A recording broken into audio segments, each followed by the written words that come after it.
सतगुरुदेव की जय। सर्वसंगत से प्रार्थना है, सत्संग प्रारंभ हो रहा है। कृपया सत्संग स्थल पर शांतिपूर्वक विराजमान होकर के श्रद्धा से सत्संग सुने। परमेश्वर की प्यारी आत्माओं से पुनर्निवेदन है, सत्संग प्रारंभ हो रहा है। कृपया सत्संग स्थल पर शांतिपूर्वक विराजमान होकर के श्रद्धा से सत्संग सुने। सत सही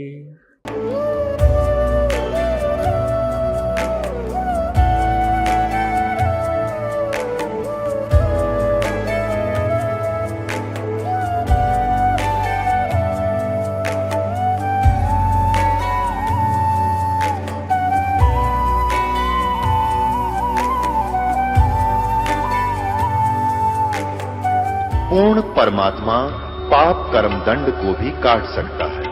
अभी तक जिस भी संत व महापुरुष से मिले, उन्होंने यही बताया कि पाप कर्म फल भोगने से ही समाप्त होगा।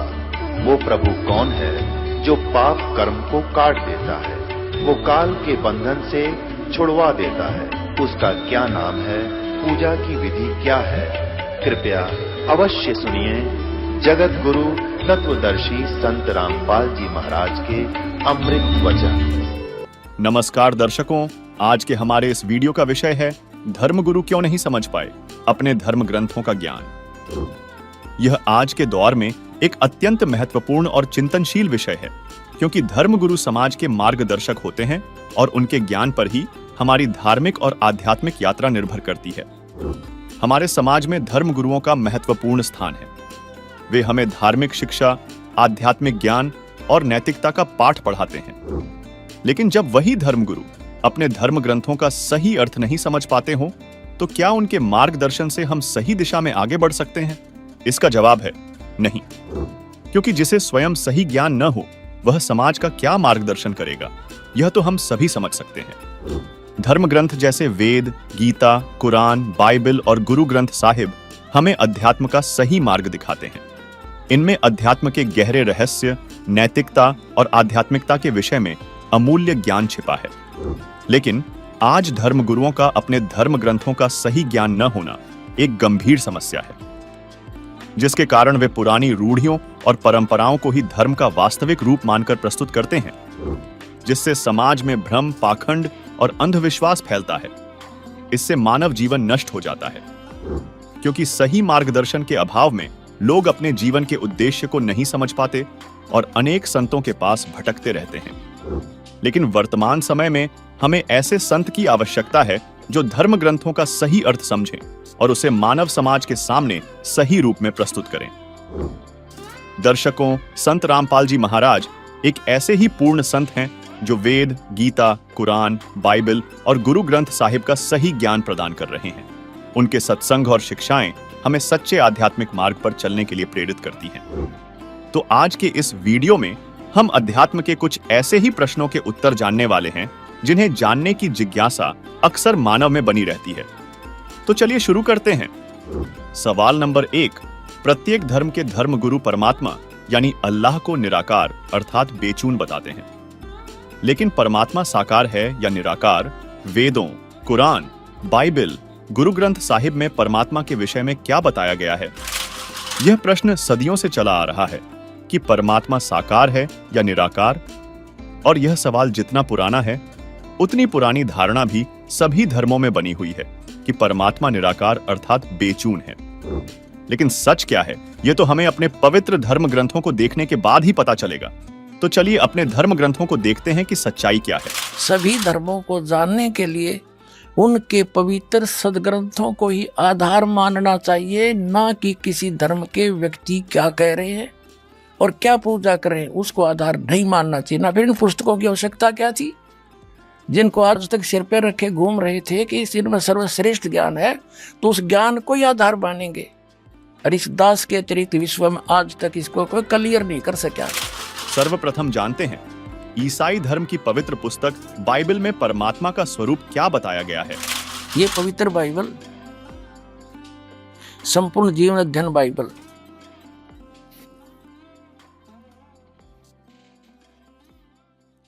ये पवित्र बाइबल, संपूर्ण जीवन अध्ययन बाइबल, ये कहाँ से छपा है अब आगे दिखाते हैं आपको। ये है journal editor Donald C Stamps M division, और एसोसिएट एडिटर है जेस वेस्ले डेम्स पीएचडी, और यहाँ है Life Publishers International Springfield Missouri USA printed in India.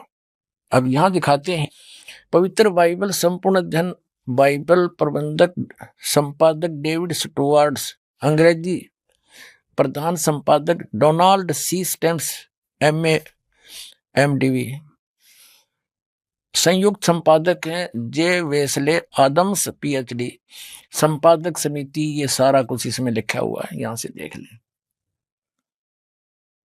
ये सारा कुछ वही है। ये कहां से छपा है, fully life study Bible, live Publishers International Springfield Mysore, इतने यूएसए से छपा है ये, ठीक है। अब इसकी उत्पत्ति पर आते हैं बिल्कुल स्टार्ट से ही, ये देखिएगा, ये है जेनेसिस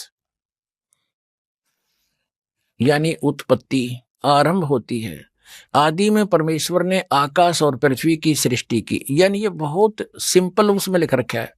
इस प्रकार पहला दिन हो गया, यानी सांझ हुई भोर हुआ, इस प्रकार पहला दिन हो गया। फिर तो परमेश्वर ने उस मंत्र के प्रकाश का सांझ हुई, फिर भोर हुआ, इस प्रकार दूसरा दिन हो गया। सांझ हुई भोर हुई, फिर तीसरा दिन हो गया। इनमें कुछ रचनाएं की परमात्मा ने। फिर देखो, अब 4 पृष्ठ पर पढ़ रहे हैं हम।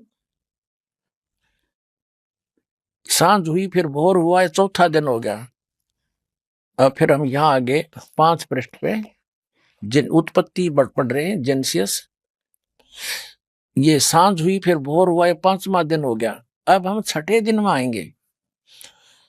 फिर परमेश्वर ने कहा, हम मनुष्य को अपने स्वरूप के अनुसार अपनी समानता में बनाए, और वे समुद्र की मछलियों और आकाश के पक्षियों और घरेलू पशुओं और सारी पृथ्वी पर और सब रेंगने वाले जंतुओं पर जो पृथ्वी पर रेंगते अधिकार रखे। यानी उनसे समझदार हो, खावे नहीं उनको कि इस कार्य कोई गलत लगा बैठे।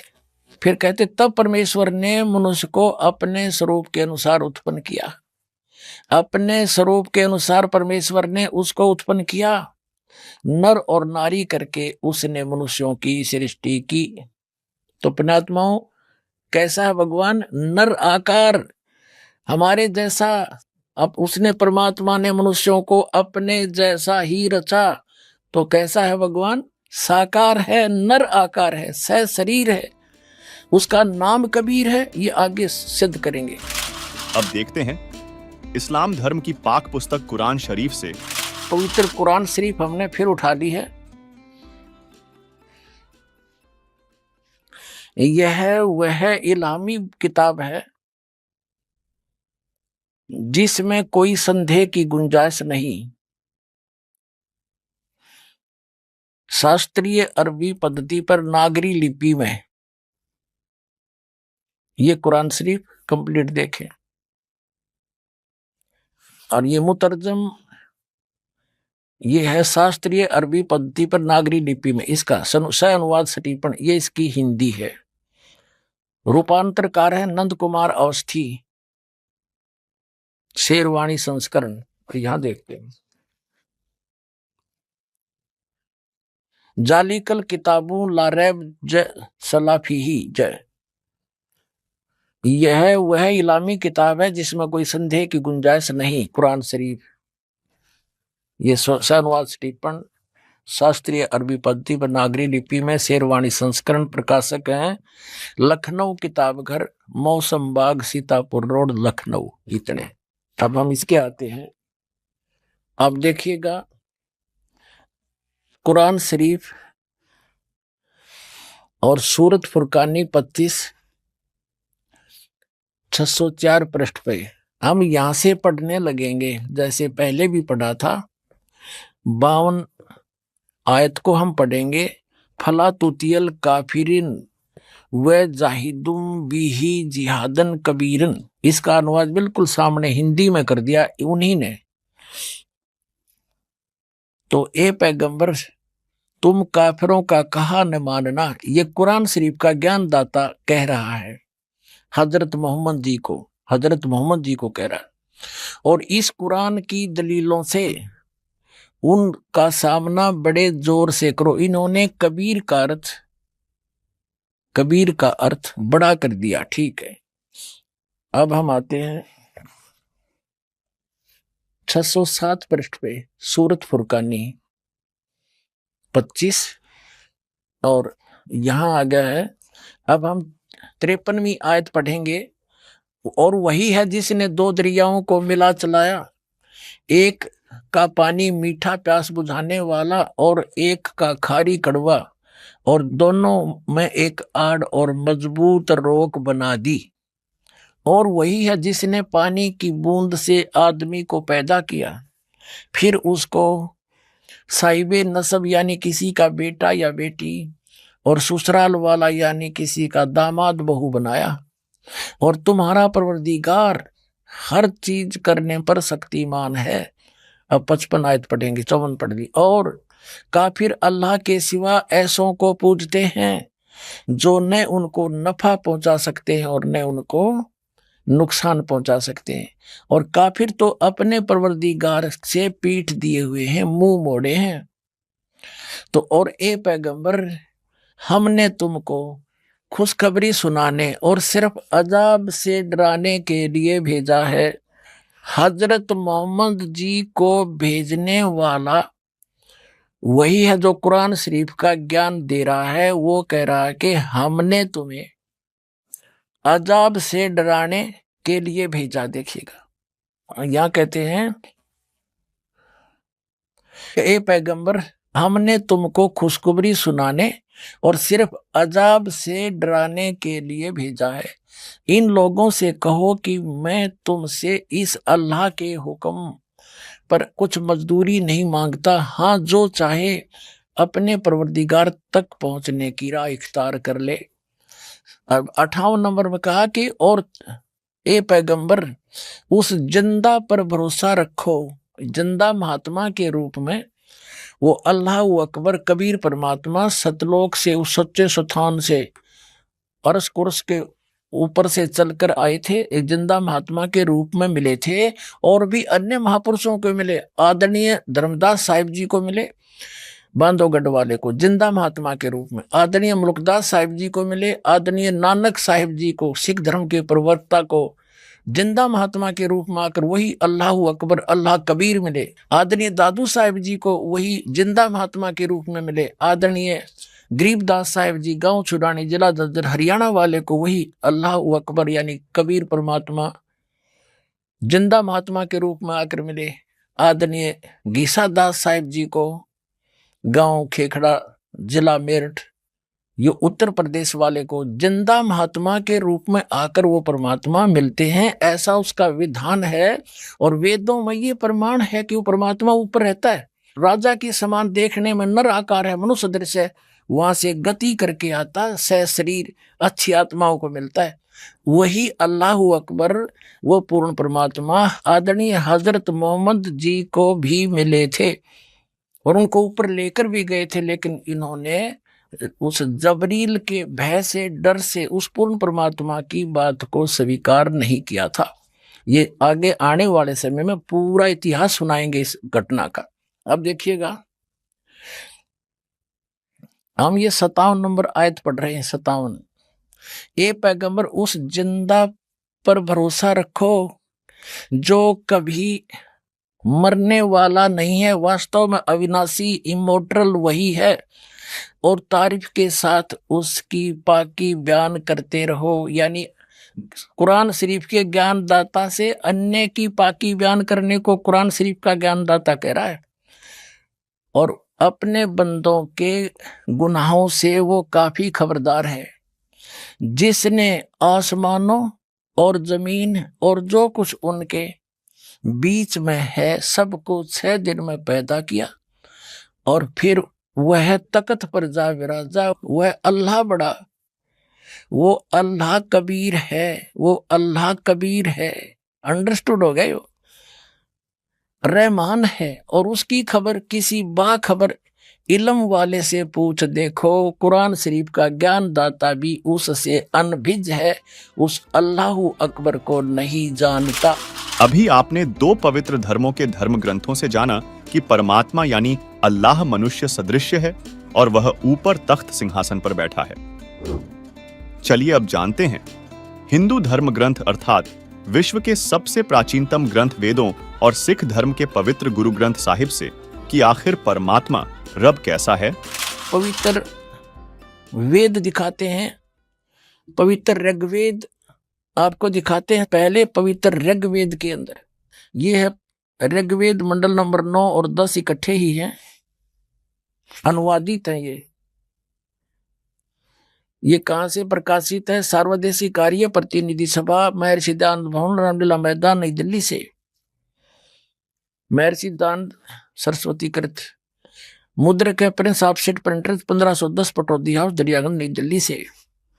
अपने आत्माओं, एक आश्चर्य की बात है, आज तक एक लोक वेद सबके हृदय में समा चुका था कि परमात्मा निराकार है।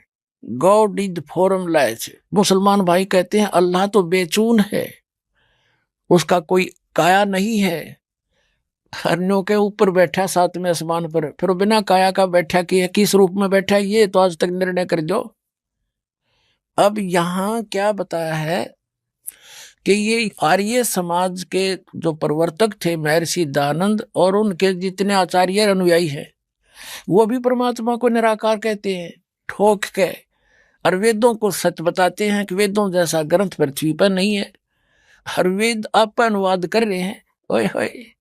तो कबीर साहब कहते हैं मोती मुक्ता दर्शत नाही, ये जग है सब अंधरे, दिखत के नैन चश्मे इनका फिरा मोतिया बंदरे। ये दिखते विद्वान, इनका मोतिया बंद हो रहा था अज्ञान रूपी। जैसे किसी को मोतिया बंद हो जाना, आंखों में एक रोग होता है, उसकी आंखें तो बिल्कुल स्वस्थ दिखाई देती है, स्वस्थ, जैसे इनमें कोई रोग नहीं, लेकिन उसको दिखता कुछ नहीं। तो परमात्मा कहते हैं ये दिखे थे विद्वान और कहें निराकार, इनका कख भी नहीं पता, अनुवाद खुद कर रहे हैं और फिर भी निराकार का ढोल पीट रहे हैं। ईसाई धर्म के धर्मी व्यक्ति पवित्र बाइबल को सिरोधार्य मानते हैं, उस जैसा ग्रंथ नहीं मानते हैं और परमात्मा को फॉर्मलेस बताते, निराकार बताते। इसमें स्पष्ट लिखा है नराकार मनुष्य दृश्य है, और पवित्र कुरान शरीफ में स्पष्ट लिखा है कि वो 6 दिन में सृष्टि रची, उसने 7वें दिन तख्त पर जा विराजा। जा विराजा को निराकार क्या बैठेगा?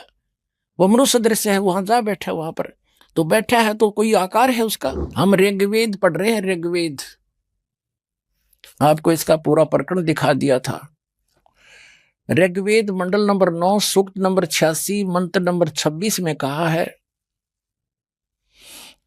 कि यज्ञ करने वाले यजमानों के लिए परमात्मा, यज्ञ माने धार्मिक अनुष्ठान अर्थात पूजा करने वाले यजमान माने भक्तों के लिए परमात्मा सब रास्तों को सुगम करता हुआ उनके विघ्नों को मर्दन करता है, उनके संकटों का नाश करता है और उनको पवित्र करता हुआ और अपने रूप को सरल करता हुआ वह कांति में परमात्मा। यहाँ इन्होंने इस कबीर रचो, इस कबीर का, हम इसको कबीर बोले हैं, वो कबीर, हम वह को वह बोलते हैं अपनी भाषा में। जैसे किसी का नाम वेद प्रकाश है और हम कहेंगे उसको वेद प्रकाश, और वो भी कोई उससे पूछेगा कौन है भाई, क्या नाम है तेरा, वो खुद भी कहेगा मेरा नाम वेद प्रकाश है और लिखेगा जब वेद प्रकाश। तो ऐसा ही समझो कबीर, ये कबीर जो लिखा है हम इसको कबीर बोलते हैं। और देव माने परमेश्वर, ये देखो ये कबीर, इसका इन्होंने संधि छेद कर दिया और ऐसे लिख दिया, रे को अपसर्ग में बदल दिया। अब हम पहले इस कंसेप्ट को क्लियर करेंगे, पहले थोड़ा सा ये पढ़ कर। यहां लिखना था वो कबीर देव है, ये देखिएगा हमने यजुर्वेद उठा लिया, अब पवित्र यजुर्वेद ले लिया। देखिएगा इसमें सिद्ध करेंगे ये कहां से छपा है? सार्वदेशिक आर्य प्रतिनिधि सभा 2/5 महर्षि दानंद रामला मैदान नई दिल्ली से। ये महर्षि दानंद सरस्वती कृत, ये यहां से मुद्रक, यहां से छपा है। अब हम इसके आते हैं, ये 36 चैप्टर है, अध्याय नंबर 36, 36 है ये यजुर्वेद का, यहां से पढ़ेंगे। ये 36 अध्याय है, 36वां। इसके प्रथम मंत्र में लिखा है रचम वाचम प्रपदे मनो यजु प्रपदे। ये यजु शब्द है, यजु अपसर्ग लगा रखे हैं इसका। तो यहां अनुवाद किया महर्षि दानंद ने, इसका बिल्कुल सही किया। ये यहां इसकी भ्रमित नहीं थी बुद्धि, इसको यजु का अर्थ यजुर्वेद कर दिया, यही करना चाहिए था। यदि यहां इसका कोई और अर्थ कर देता, सर्वज्ञ या कोई वैसे लिख देता, कोई सतुतियों का संग्रह, जो कि महिमा यजुर्वेद की थी इसमें, तो यजुर्वेद लिखना पड़ा, भले ही 2 अपसर्ग लगे। इसी प्रकार जहां परमात्मा की महिमा का वर्णन है वेद में, वहां कबीर शब्द है, अपसर्ग भी लगा दे अपने व्याकरण के आधार से। हम इनकी व्याकरण भी डिस्टर्ब नहीं करना चाहते। ये कबीर देव लिखना चाहिए था इन्होंने, यहाँ पर कबीर का अर्थ कबीर देव लिख देते, सर्वज्ञ नहीं।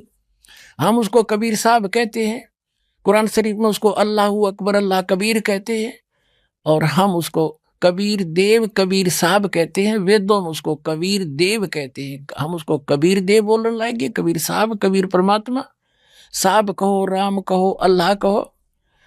तो इस प्रकार अब हम समझेंगे ऋग्वेद के उन चंद मंत्रों को जिसमें परमात्मा साकार स्पष्ट है। अब यजुर्वेद रख दिया, ऋग्वेद उठा लिया। अब ऋग्वेद पर आगे हम देखिएगा। अब वहीं आगे हम ऋग्वेद मंडल नंबर 9 सूक्त 86 का मंत्र नंबर 26 में ये कबीरत्व यहाँ है कि यज्ञ करने वाले यजमानों के लिए परमात्मा, यानी धार्मिक अनुष्ठान यानी भक्ति करने वाले भक्तों, यजमान माने भक्तों के लिए परमात्मा सब रास्तों को सुगम करता हुआ उनके विघ्नों को मर्दन करता है, नाश करता है, उनके संकटों का निवारण कर देता है, उनको पवित्र करता हुआ और अपने रूप को सरल करता हुआ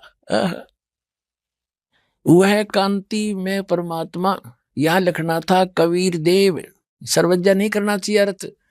कबीर देव, कबीर देव, कबीर साहब, अल्लाहू अकबर, विद्युत के समान क्रीड़ा करता हुआ वर्णीय पुरुष यानी अच्छी आत्मा को, अच्छे पुरुष को, अच्छे व्यक्ति को, धर्मात्मा को प्राप्त होता है। अपने आत्मा वो परमात्मा ऊपर रहता है ध्रुवलोक के 3रे पृष्ठ में, और वहां से गति करके आता बिजली जैसी गति से, यानी इतनी बहुत शीघ्रता से यहां जाता, फ्रिक्शन ऑफ सेकंड के अंदर। और वो कबीर है, वो कबीर देव है, अल्लाहू अकबर है। वो कहाँ रहता है देखो इसी में, ऋग्वेद मंडल नंबर 9 सूक्त 86 का मंत्र 26 आप पढ़ रहे हैं। हम यहाँ आगे पढ़ते पढ़ते वो कबीर देव विद्युत के समान क्रीड़ा करता हुआ, यानी आकाशीय बिजली की तरह एकदम पूरी स्पीड तय वर्णीय पुरुष को प्राप्त होता। वो कहाँ रहता है 27वें मंत्र में स्पष्ट कर दिया है। जो परमात्मा ध्रुवलोक के 3रे पृष्ठ पर विराजमान है, वो 3रे भाग में रहता है, उस ध्रुवलोक के ऊपर, ध्रुवलोक के। अब और दिखाते हैं आपको, वही ऋग्वेद मंडल नंबर 9 और सूक्त 54 यानी 54 का मंत्र नंबर 3 देखो नीचे। इसमें स्पष्ट किया है कि सूर्य के समान जगत प्रेरक वह परमात्मा सोम स्वभाव वाला और जगत प्रकाशक है। विश्वानी पुनाने वह सब लोकों को पवित्र करता हुआ भुवनो ऊपरी तिष्ठति, सब भुवनों यानी सभी लोकों के ऊपर, संपूर्ण ब्रह्मांडों के ऊर्ध्व भाग में भी वर्तमान है, वहां पर विराजमान है, बैठा है वो उस भुवनों ऊपर, सभी भवनों के, सभी संपूर्ण ब्रह्मांडों के ऊर्ध्व माने ऊपर के भाग में, तिष्ठति माने बैठा है, और वहां से चलकर आता है। अब आगे दिखाते हैं। अब ऋग्वेद मंडल नंबर 9 सूक्त 82 में कति कंसेप्ट क्लियर हो जाएगा।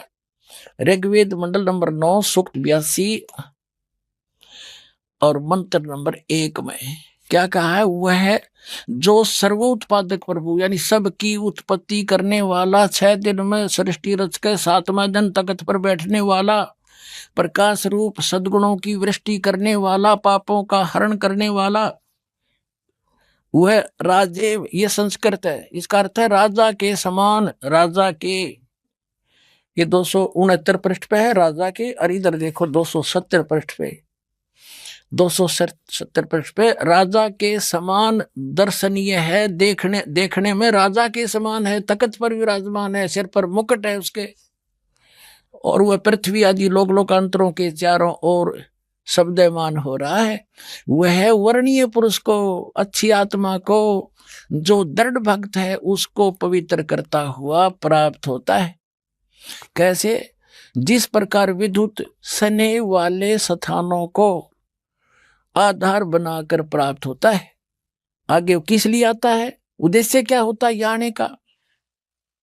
हे परमात्मन, उपदेश करने की इच्छा से, तत्व ज्ञान, यथार्थ ज्ञान बताने की इच्छा से आप महापुरुषों को प्राप्त होते हो, नीचे आकर के गति करके आते हो, और आप अत्यंत गतिशील पदार्थ के समान हमारे आध्यात्मिक यज्ञ को यानी हमारे धार्मिक अनुष्ठानों को प्राप्त होते हैं। आप कबीर देव हैं, आप अल्लाहु अकबर हैं, शुद्ध स्वरूप हैं, आप पाक हैं, पवित्र हैं। हमारे पापों को दूर करके हे अमर परमात्मा सोम आप हमको सुख दे। हो गया सिद्ध।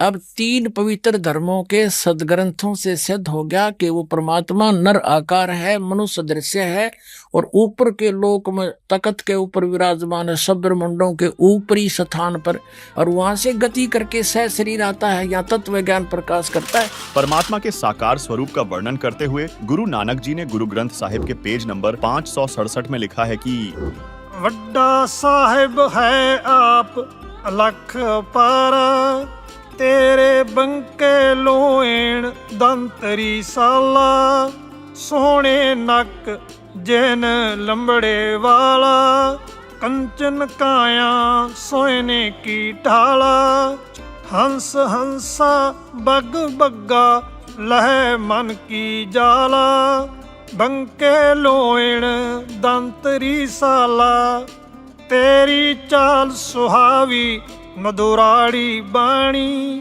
कोकन कोयकला तरल जुआनी, सारंग ज्यों पग धरे ठिम ठिम, आप संधूरे, बिनवंत नानक दास हर का, तेरी चाल सुहावी मधुराड़ी बाणी।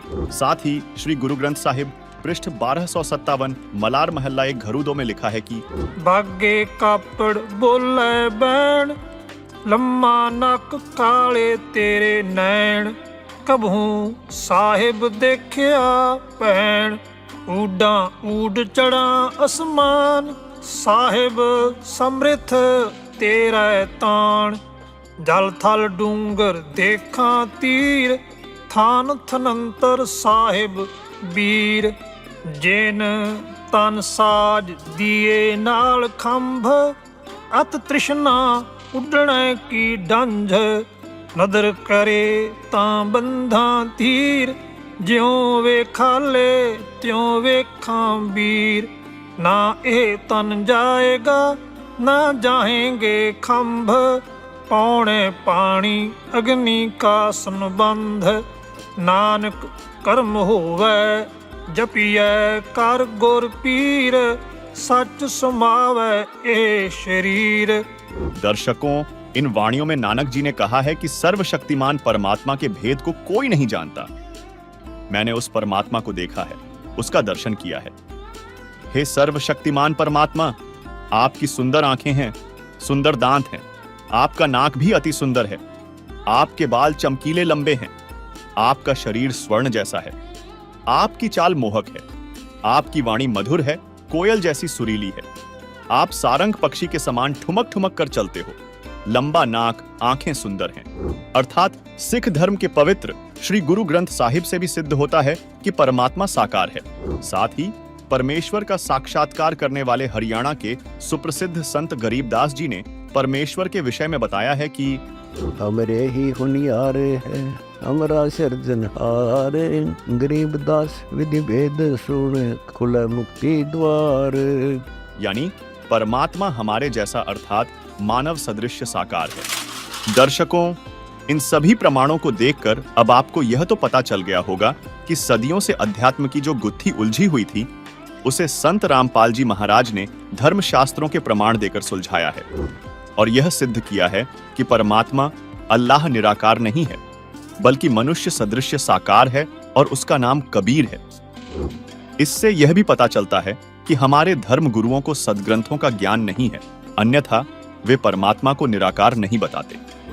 तो चलिए अब हम अपने दूसरे सवाल की ओर बढ़ते हैं। सवाल नंबर 2, इस्लाम और ईसाई धर्म में एक खुदा को माना जाता है, जबकि हिंदू धर्म में एक से अधिक देवताओं को पूजा जाता है। तो क्या इस्लाम और ईसाई धर्म में अन्य देवता नहीं हैं? जैसे हमारे देश की संसद में कुल 545 सांसद होते हैं, जबकि सर्वशक्तियुक्त राष्ट्रपति जी होते हैं, इसी तरह 33 करोड़ देवता ब्रह्मा, विष्णु, महेश यहाँ के व्यवस्थापक हैं, जबकि पूर्ण परमात्मा अल्लाहु अकबर इनसे भिन्न है। इसका प्रमाण पवित्र बाइबल में है, जब परमात्मा ने 6 दिन में सर्व सृष्टि को रचकर 7वें दिन विश्राम किया और इस्लाम, यहूदी और ईसाई धर्म के प्रथम पुरुष बाबा आदम और उसकी पत्नी हव्वा की उत्पत्ति हो गई, तो क्या हुआ? अब पवित्र बाइबल से बहुत सी रहस्य जो है सामने आएंगे। इसमें यह भी आपके समक्ष आएगा कि ये तीनों देवता श्री ब्रह्मा, श्री विष्णु, श्री शिव जी पूरे ब्रह्मांड के संचालक हैं और पवित्र ईसाई धर्म के इतिहास में भी उनका जिक्र है। भले ही उनका नाम नहीं है, नाम अन्य वो अपनी भाषा में कुछ भी लिख ले। अपने आत्माओं, परमात्मा ने आदम और हव्वा की उत्पत्ति की जैसा पवित्र बाइबल में लिखा है, और फिर मनुष्यों की रचना करके सारे जो कुछ भी यहाँ बनाने थे बना के, चांद सितारे पृथ्वी आदि। तो परमात्मा जो सर्वश्रेष्ठी रचनहार है वो तो विश्राम कर लिया, उसने ऊपर तख्त पर चला गया। उसके पश्चात यहाँ इस काल भगवान ने बागडोर संभाल ली, ब्रह्म ने, जो श्री ब्रह्मा, श्री विष्णु, श्री शिव जी के पिताजी हैं। तो इसमें ये प्रमाण दिखाते हैं कि क्या लिखा है कि आदम और हव्वा, आदम व्यक्ति का नाम है और हव्वा उसकी पत्नी है, उन दोनों को इस काल ने अपने पुत्र ब्रह्मा जी को संभाल दिया। अब आगे दिखाते हैं कि परमात्मा साकार है या निराकार। तो उनको दोनों को, आदम और हव्वा को, स्वर्ग में एक वाटिका में रहने के लिए छोड़ दिया और उनसे एक विशेष हिदायत दे दी भगवान ने, यहाँ के भगवान ने, कि तुमने इस वाटिका के अंदर और किसी भी वृक्ष का फल तुम खा सकते हो, लेकिन बीच में लगे हुए पेड़ों के फल को नहीं खाना, क्योंकि तुम खाओगे तो मर जाओगे। इसमें लिखा कि फिर कुछ दिनों के बाद एक सर्प आया। उस सर्प ने उनसे पूछा, आदम और हव्वा से कहा कि आप ये बीच वाले पेड़ के फल क्यों नहीं खा रहे हो? तो हव्वा ने सर्प से बताया कि हमारे को भगवान ने मना किया है और कहा कि तुम यदि बीच वाले फल खा लोगे पेड़ों के तो तुम्हारी मृत्यु हो जाएगी। तो सर्प ने कहा कि नहीं, ऐसा नहीं होगा, ये भगवान तुम्हें बहका रहा है, तुम नहीं मरोगे, बल्कि तुम्हें अच्छे और बुरे का ज्ञान हो जाएगा इसके फल खाने से। इसलिए भगवान तुम्हें धोखे में रखे हुए हैं कि कहीं तुम इस बीच वाले फल को, वृक्षों के फल को खा के अपने अस्तित्व को समझ सके। वो नहीं चाहता। अब हव्वा ने उस बीच वाले वृक्ष के फल को तोड़ा, आप भी खाया, अपने पति से भी खिला दिया। उस समय वो दोनों नंगे थे और उनकी ऐसी बुद्धि थी कि उनको शर्म नहीं आ रही थी एक दूसरे से। उस फल के खाने से उनको एहसास हुआ कि हमने ऐसे नहीं रहना चाहिए। तो उन्होंने अंजीर के पत्ते होते हैं बड़े बड़े, उन पत्तों को तोड़ा और अपने पर्दे पर बांध लिया। लिखा है इसमें पवित्र बाइबल में कि शाम के समय भगवान आया वाटिका में टहलने के लिए और उसने आवाज लगाया कि आदम और हव्वा तुम कहाँ हो। भगवान को देखकर उनकी आहट पाकर के वो छुप गए वृक्षों के बीच में और कहने लगे कि हम यहां बैठे हैं, हमें आपसे शर्म आ रही है क्योंकि हम नंगे हैं। तो भगवान ने कहा कि तुमने बीच वाले पेड़ों के फल को खा लिया। उन्होंने कहा कि हाँ, हमने बीच वाले पेड़ के फलों को खा लिया, जिस कारण से हमें अब एक दूसरे से शर्म आने लगी। इस बात से वह भगवान नाराज हुआ और उसने कहा कि तुमको किसने बताया ये पेड़ों के फल खाने को। हव्वा ने कहा कि सर्प ने बताया, सांप ने। अपने आत्मा हमने अपने मतलब की बातें लेनी है। ये तो बहुत बड़े सदग्रंथ हैं, ये तो एक वन है, आध्यात्मिक वन। और आध्यात्मिक वन से हमने जो जड़ी चाहिए अपने रोग निवारण के लिए उतनी ही निकाल लेंगे, बाकी ठीक है, बाग हरा भरा पड़ा ही रखा ही है। आपको ये और दिखाते हैं कि भगवान वाटिका में टहल रहा था, और ये भी दिखाते हैं पवित्र बाइबल में कि उसने कहा कि अब इस बीच वाले फल के पेड़ के फल को खाने से ये इंसान बुद्धिमान हो गया है, और कहीं ऐसा ना हो कि जीवन के वृक्ष वाले फल को भी ना खा ले और फिर ये अमर हो जावे।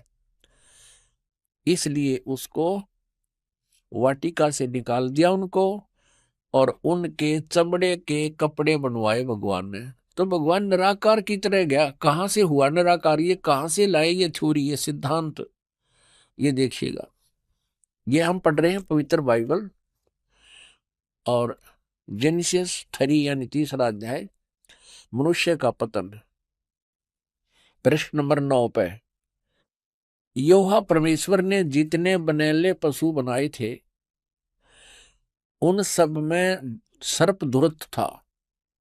उसने स्त्री से कहा, क्या सच है कि परमेश्वर ने कहा है तुम इस वाटिका के किसी वृक्ष का फल न खाना?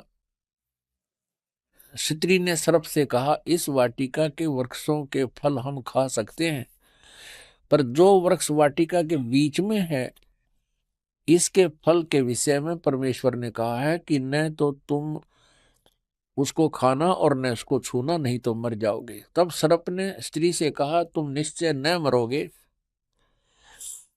वरन परमेश्वर आप जानता है कि जिस दिन तुम उसका फल खाओगे उसी दिन तुम्हारी आंखें खुल जाएंगी और तुम भले बुरे का ज्ञान पाकर परमेश्वर के तुल्य हो जाओगे।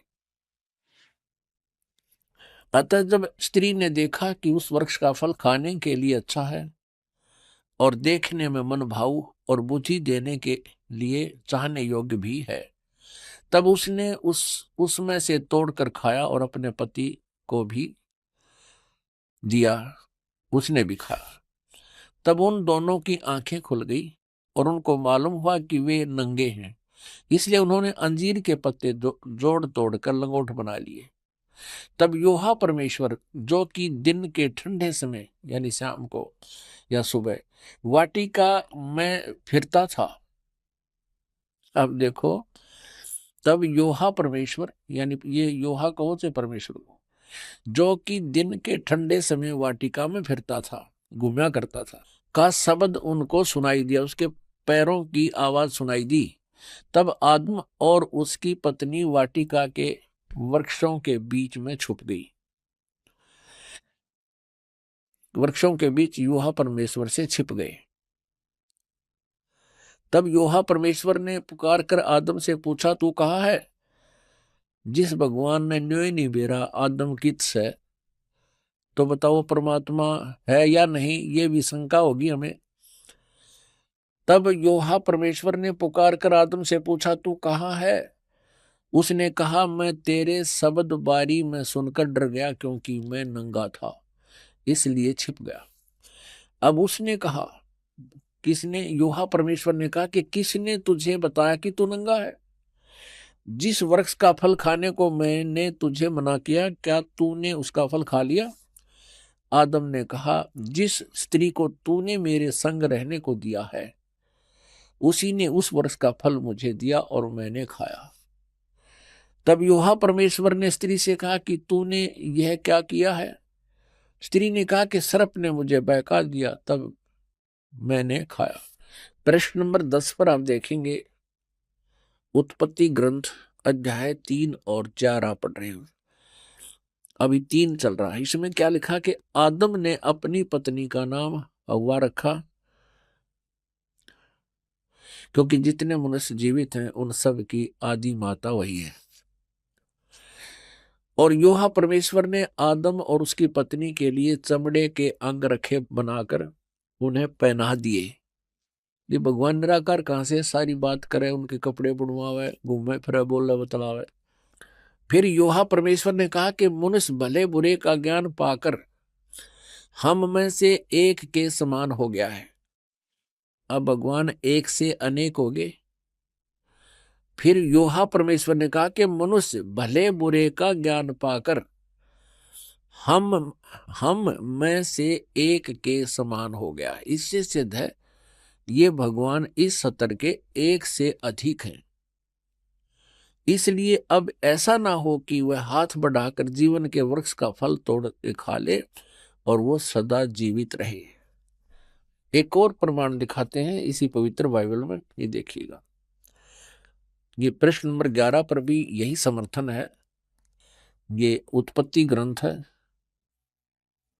4-5 अध्याय हम चल रहे हैं। अब 5वां अध्याय में भी यही स्पष्ट किया, स्टार्ट में आदम से नूह तक का इसमें जिक्र है, विवरण है।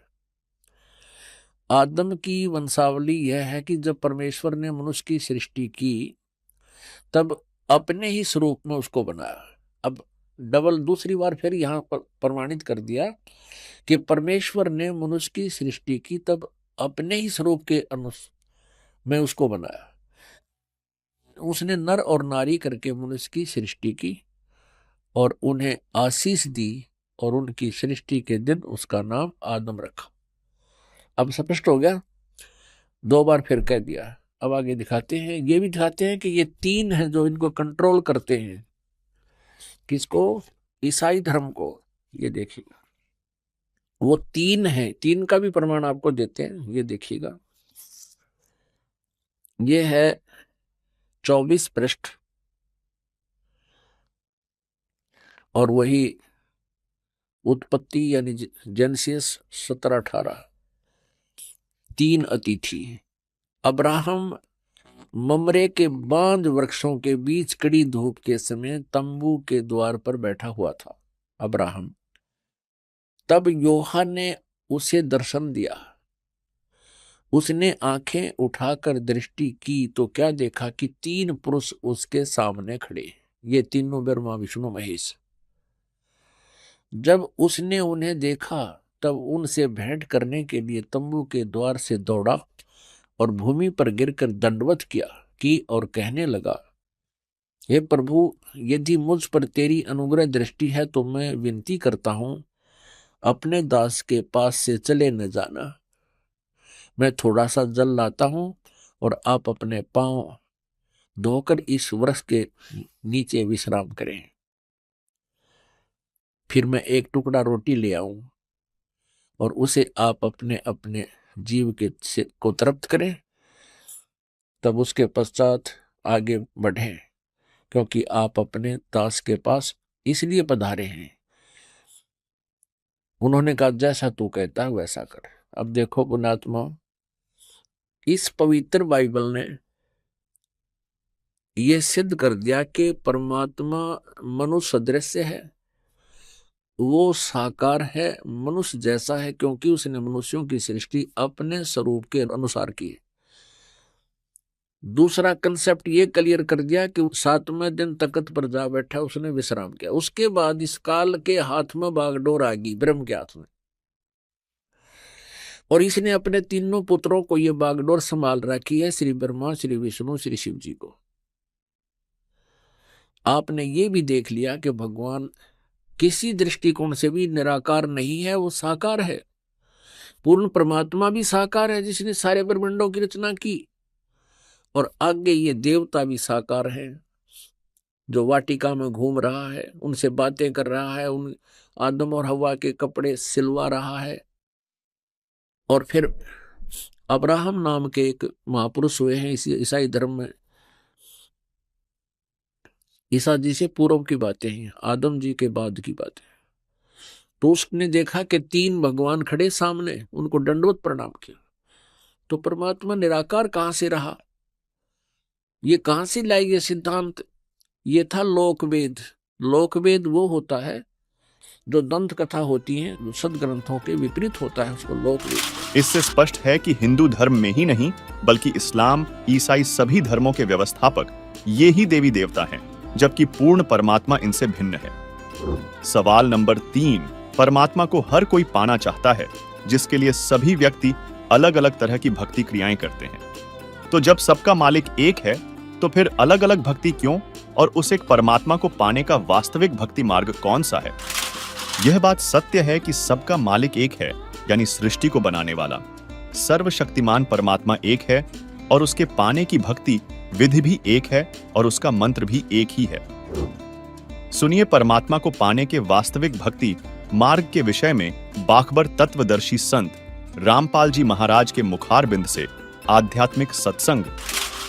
गीता ज्ञानदाता 8वें अध्याय के 3 श्लोक में कहता कि अर्जुन वो परम अक्षर ब्रह्म है। अर्जुन ने 8वें अध्याय के प्रथम मंत्र में पूछा कि हे भगवान, आपने जो 7वें अध्याय के गीता जी के 29वें श्लोक में जिस तत्ब्रह्म के विषय में कहा है कि उसको जान करके प्राणी फिर केवल यहाँ से जन्म मृत्यु के रोग से छूटने का ही प्रयत्न करता है, जरा माने बुढ़ापा, वृद्धावस्था के कष्ट और मरण माने मृत्यु से ही बचने का, छुटकारे की कोशिश करता है, वही संसार की किसी वस्तु में इच्छा नहीं रखता। तो 8वें अध्याय के प्रथम श्लोक में पूछा कि किम तत्ब्रह्म। गीता ज्ञानदाता ने 8वें अध्याय के 3 श्लोक में कहा वो परम अक्षर ब्रह्म है। फिर 8वें अध्याय के 5 और 7 श्लोक में तो अपने बारे में कह रहा है गीता ज्ञानदाता कि अर्जुन, तो मुझ में मन वाला हो, मेरे पर आश्रित हो जा, मेरी भक्ति कर और युद्ध भी कर तो मुझे ही प्राप्त होगा। तो इसने अपनी भक्ति करने वाले को कहा है लेकिन मुझे प्राप्त होगा, शांति नहीं हो सकती, युद्ध तो करना पड़ेगा। 8वें अध्याय के 8, 9, 10 में कहा है कि उस परम अक्षर ब्रह्म की साधना करने वाला प्राणी उसके पास चला जाता है। 15वें अध्याय के 1 से लेकर 4 में कहा कि तत्वदर्शी संत की पहचान बताई है, और उसके पश्चात तत्वदर्शी संत मिल जावे, सतगुरु मिल जावे, उसके पश्चात परमेश्वर के उस परम पद की खोज करनी चाहिए, जहां जाने के बाद साधक फिर लौटकर कभी संसार में नहीं आते। 18वें अध्याय के 62 में और 66वें श्लोक में कहा कि अर्जुन, तू सर्वभाव से उस परमेश्वर की शरण में जा, उस परम अक्षर ब्रह्म की शरण में जा, उसकी कृपा से ही तो परम शांति को और सनातन परम धाम को प्राप्त होगा। और ऐसे ही 18वें अध्याय के 66वें श्लोक में कहा कि सर्वधर्मान प्रीतज माम, मेरे सतर की जो साधना है, जैसे 8वें अध्याय के 13वें श्लोक में गीता ज्ञानदाता कहता है कि ओम इति एकाक्षरम ब्रह्म व्यवहारण माम अनुस्मरण ये प्रयाति तजन देहम सयाति परमाम गतिम। मुझ ब्रह्म का एक ओम मंत्र है, और ओम से होने वाली जो परम गति है उसको वही प्राप्त कर सकता जो अंतिम श्वास तक ओम का ही जाप करता हुआ शरीर त्याग कर जाता है। तो उससे कौन सी गति होती है? ब्रह्मलोक प्राप्ति होती है, क्योंकि ब्रह्म का मंत्र ओम है। 8वें अध्याय के 16वें श्लोक में गीता जी में कहा कि अर्जुन, ये ब्रह्मलोक पर्यंत सब पुनरावर्ती में है, वहां गए हुए प्राणी भी फिर जन्म मरण के चक्कर में रहते हैं। और उस परम अक्षर ब्रह्म की भक्ति के लिए 17वें अध्याय के 23वें श्लोक में गीता जी में कहा कि ओम तत्सत इति निर्देश ब्रह्मण त्रिविध समर्थ है। ब्राह्मणा तेन वेदा च यगा विहिता पुरा। सच्चिदानंद घन ब्रह्म की के पाने की 3 मंत्र का निर्देश है। ओम तत्सत, ओम ये ब्रह्म का है, तत् ये अक्षर पुरुष का है। गीता जी अध्याय नंबर 15 के श्लोक नंबर 16 और 17 में 3 पुरुष हैं, एक सर पुरुष, एक अक्षर पुरुष, एक परम अक्षर पुरुष। जो परम अक्षर पुरुष है वो सबसे श्रेष्ठ है और वही वास्तव में अविनाशी है। अन्य सर पुरुष और अक्षर पुरुष को नाशवान कहा है और उसके उनके लोकों में जितने प्राणी हैं वो भी नाशवान है। तो उनकी भक्ति से तो मोक्ष हो ही नहीं सकता। अब श्रीमद् भगवद गीता अध्याय नंबर 17 के श्लोक नंबर 23 में ओम तो ब्रह्म का जाप सर पुरुष का और तत् ये सांकेतिक है, ये अक्षर पुरुष का, और जो सत शब्द है वो भी सांकेतिक है। इसको सार नाम भी कहते हैं, इसको आदि नाम भी कहते हैं। वो है परम अक्षर ब्रह्म का। तो इन तीनों मंत्रों की मजदूरी से, इन तीनों मंत्रों की साधना से हम भगवान प्राप्त कर सकते हैं, उस मोक्ष सफल प्राप्त कर सकते हैं, वो सुख प्राप्त कर सकते हैं जिसके विषय में वर्णन किया गया है।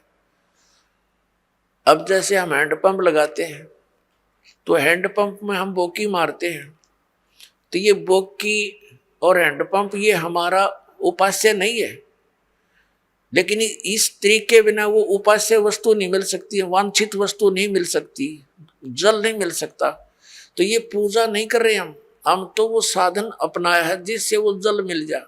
तो ये जो मंत्र हैं ओमकार, ये दूसरे 2 सांकेतिक हैं, ये कोई हम पूजा नहीं कर रहे, हम उस अपनी वांछित वस्तु के पाने के लिए साधन अपनाए हैं, ये साधनाएं हैं। तो ये साधना है उस परम अक्षर ब्रह्म के पाने की। जैसे सतनाम का 2 अक्षर का मंत्र है, एक ओम एक तत्। जैसे आदरणीय नानक साहिब जी की जन्म साखी के अंदर समुद्र की साखी में ये प्रमाण है उन 2 अक्षर के मंत्र का। दास अभी बोल के नहीं बताएगा। तो इन दोनों मंत्रों का जाप किया जाता है श्वास उश्वास से। जैसे हमने जल निकालना जल, तो उसके लिए हैंडपंप लगाएंगे, तो पहले बोकी मारेंगे, मिट्टी बाहर फेंकेंगे, बोकी मारेंगे, फिर बाहर निकालेंगे और पाइप नीचे छोड़ देंगे। यो काम है समझो सतनाम का। 2 अक्षर की बोकी चलेगी श्वास उश्वास से। अब ये सतनाम, ये बोकी ने अपना काम कर दिया, जल तक पहुंचा दिया, लेकिन बाहर जल नहीं प्राप्त हुआ। उसके लिए एक और आइटम लगाना पड़ा है, हैंड पंप, ऊपर मशीन बोलते हैं उसको, और फिर उसकी पूजा करनी है, उसको भी ऐसे हिलाना है, प्रैक्टिस करनी है, जब वो जल निकलता है। तो ऐसे ही केवल सतनाम प्राप्ति से भी मोक्ष नहीं, सार नाम नहीं मिलाता है, वो जल मिले नहीं। सार नाम समझो हैंडपंप का ऊपर का वो मशीन है। तो ये मशीन उसी समय लगी हुई सक्सेस होगी जब वो पाइप पूरी जल तक पहुंच चुकी होगी। बीच में अगर कोई कहे हैंडपंप लगा दे, मशीन फिट कर दे, मिस्त्री कभी नहीं करेगा। तो ये दास आपको ये सब व्यवस्था बता रहा है, ये आपने करनी है, मजदूरी करनी है इसकी। और जब सारनाम का समय आएगा, आपकी पाइप पहुंच जाएगी जल तक के आसपास, तो फिर हैंडपंप यानी सारनाम आपको दिया जाएगा।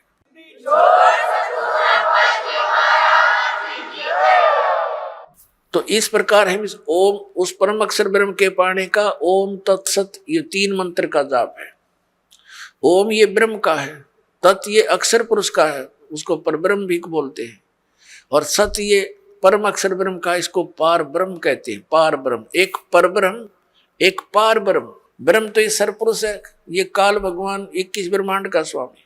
अक्षर पुरुष इसको परब्रह्म कहते हैं, ब्रह्म से नेक्स्ट भगवान, पर यानी दूसरा।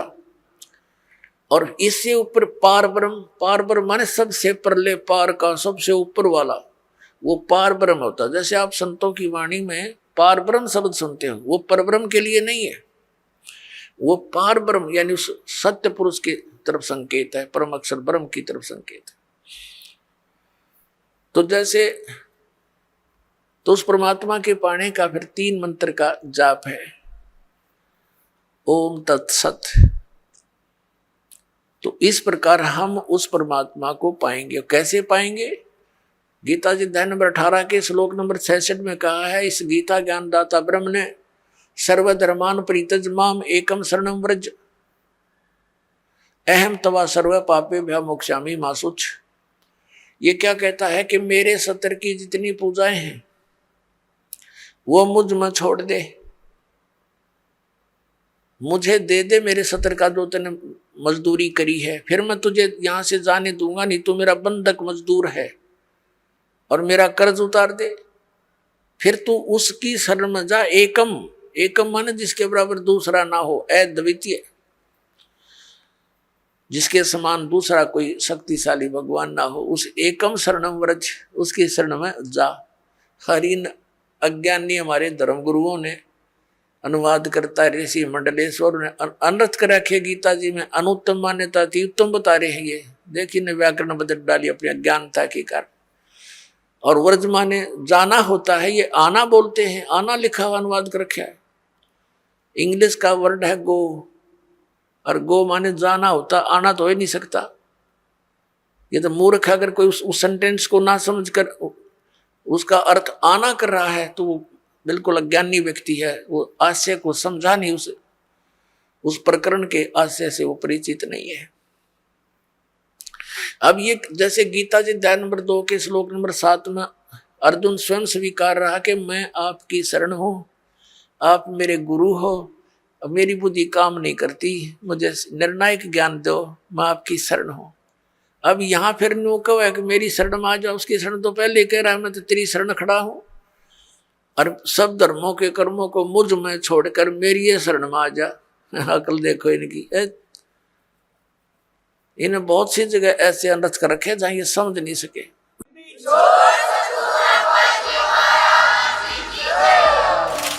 दर्शकों, आपको बता दें, गीता ज्ञानदाता और कुरान का ज्ञानदाता एक ही है।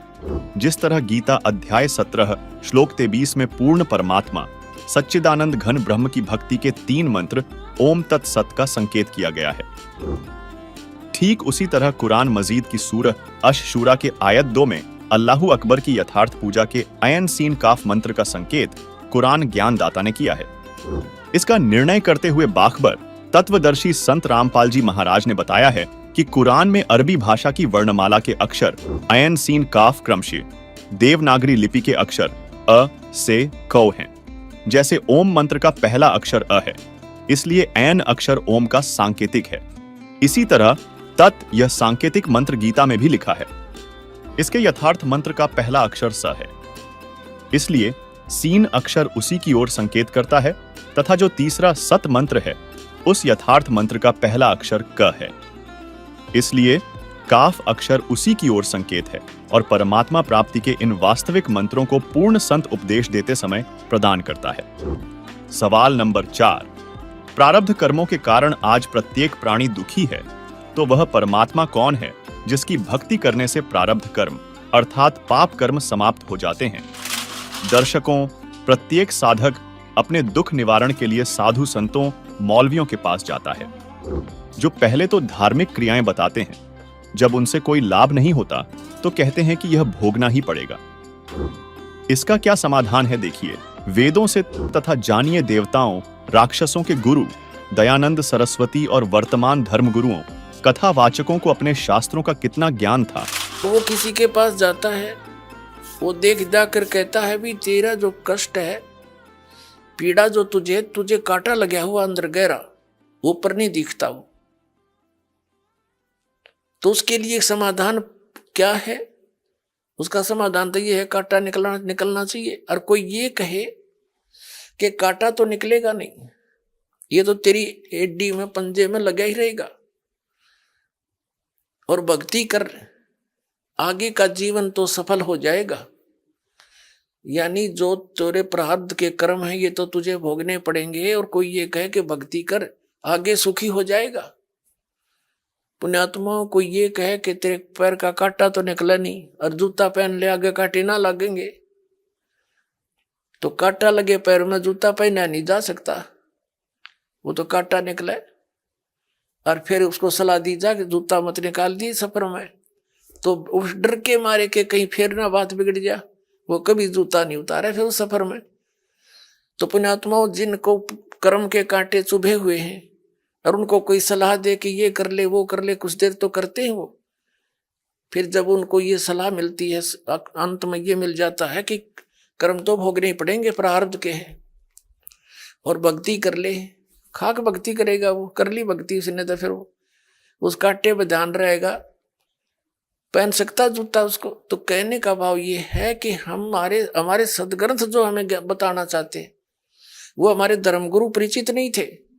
परमात्मा के गुण क्या बताते हैं, ये डंडोरा किस चीज का पीट रहे थे, ये सारा मिसगाइड किए बैठे थे अपने को। ऐसे आज तक जितने भी महापुरुष आप देखो, सबकी यही दशा है, इन कख नहीं पता था। अब थोड़ी सी झलक दिखाते इसी पॉइंट पे।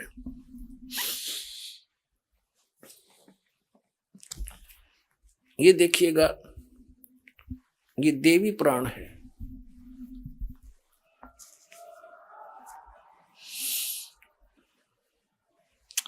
इसी में आपको दिखाते हैं, ये गीता प्रेस गोरखपुर से प्रकाशित है। हनुमान प्रसाद पोदार चिमनलाल गोस्वामी इसके संपादक हैं,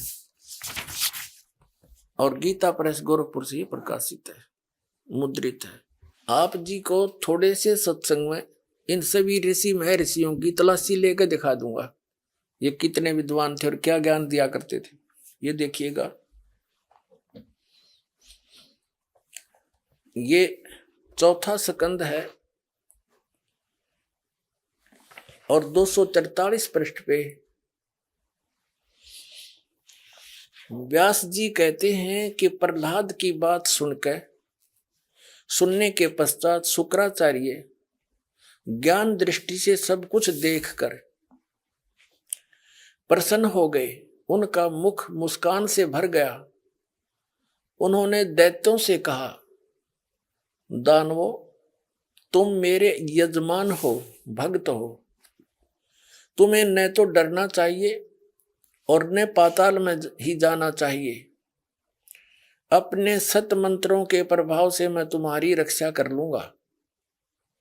धर्म के मर्मज महाशयो, प्राचीन समय में ब्रह्मा जी के मुख से मैंने जो बात सुनी है उसे बता रहा हूं, सुनो। यह वचन बड़ा ही हितकर है, सत्य और अटल है।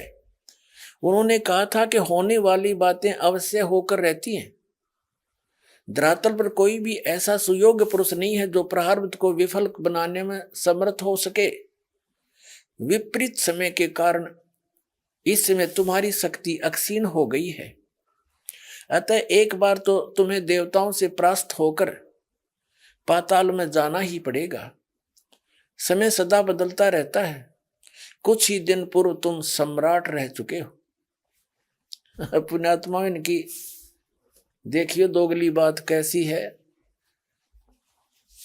अब जैसे इन दैत्यों के गुरु शुक्राचार्य माने जाते हैं, पुण्यात्मा,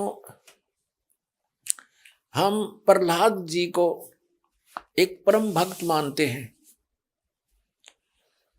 और जो साधना उस परम भक्त ने करी थी, विष्णु जी की उपासना की, उस साधना से फिर वो स्वर्ग में गया, उसके बाद सम्राट हो गया, राजा बना, और फिर झगड़ा उनके साथ आपस में युद्ध हो गया राक्षसों और देवताओं का। तो भी इनका गुरु जी क्या कह रहा है, ऐसे ये मूर्ख बना रहे अपने को। एक बार तो कहता है शुक्राचार्य कि तुमने डरना नहीं चाहिए, तुम मेरे भगत हो, मैं अपने सत मंत्रों से तुम्हारी रक्षा कर लूंगा, और तुम्हें पाताल में नहीं जाना चाहिए, तुम निश्चिंत रहो। और फिर क्या कहता है, तुरंत ही बदल गया पैतरा। कहता है एक बात तो अटल है, मैंने ब्रह्मा जी से सुनी थी, इनके ज्ञान का जितने भी ये ऋषि महर्षि हुए हैं, जितने ये सभी श्री ब्रह्मा जी के द्वारा बताए ज्ञान को फाइनल मानते हैं। ब्रह्मा जी ना आप नहीं पता मैं कहां से उत्पन्न हुआ। तो ये क्या बताता है कि मैंने ब्रह्मा जी के मुख से सुनी है, और ब्रह्मा जी को ये वेदों का सबसे बड़ा ज्ञाता मानते हैं। क्या कह रहा है कि मैंने ब्रह्मा जी से मुख से एक बात सुनी थी कि जो होनहार होकर रहेगी और प्रारब्ध के कर्म टल नहीं सकते, वो तो भोगने पड़ेंगे। एक बार फिर तुमने देवताओं से हार के पाताल में तो जाना ही पड़ेगा। फिर तेरे वो सतमंत्र का बाढ़ में गए मूर्ख बनाओ। ये फिर पढ़ो एक बार। अब ये चौथा स्कंद पढ़ रहे हैं हम श्री देवी पुराण का।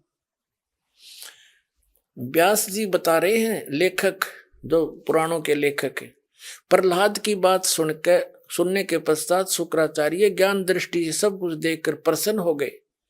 उनका मुख मुस्कान से भर गया। उन्होंने दैत्यों से कहा, दानो तुम मेरे यजमान हो, तुम्हें न तो डरना चाहिए और न पाताल में जाना चाहिए। मैं अपने सतमंत्रों से प्रभाव से तुम्हारी रक्षा कर लूंगा। हर फिर आगे तुरंत क्या कहे है कि धर्म के मर्मज महाशय, प्राचीन समय में ब्रह्मा जी के मुख से मैंने जो बात सुनी है सो बता रहा हूं, सुनो। यह वचन बड़ा ही सत्य, हितकर, सत्य और अटल है। उन्होंने कहा था, होने वाली बातें अवश्य होकर रहती हैं। धरातल पर कोई भी ऐसा सुयोग्य पुरुष नहीं है जो प्रारब्ध को विफल बनाने में समर्थ हो सके। विपरीत समय के कारण इस समय तुम्हारी शक्ति क्षीण हो गई है। अतः एक बार तुम्हें देवताओं से परास्त होकर पाताल में जाना ही पड़ेगा। फिर वो तेरे सतमंत्र कित गए, ये न्यो मूर्ख बना रहे, देख तुरंत झूठ बोल रहा है। एक बार तो छाती कूट रहा है, मैं अपने सतमंत्रों से ठीक तुम्हारी रक्षा कर दूंगा, तुमने नहीं जान दूंगा। अब इनको जाना ही पड़ेगा। वो तो आ गया अंत इनका। अब दूसरा दिखाता हूं। अब देवताओं के गुरु बृहस्पति की आपको वार्ता सुनाते हैं, इनका ज्ञान दिखाते हैं। 5वां स्कंद, वही देवी भागवत 282 पृष्ठ पे हम पढ़ेंगे। यहां से व्यास जी कहते हैं, देवराज इंद्र की बात सुनकर बृहस्पति जी उनसे कहने लगे। इंद्र को सलाह दे रहे हैं कौन? देवताओं के गुरु बृहस्पति जी। अब यहां आ जाते हैं, हम अपने मतलब की बात पढ़ेंगे 283 पृष्ठ पे।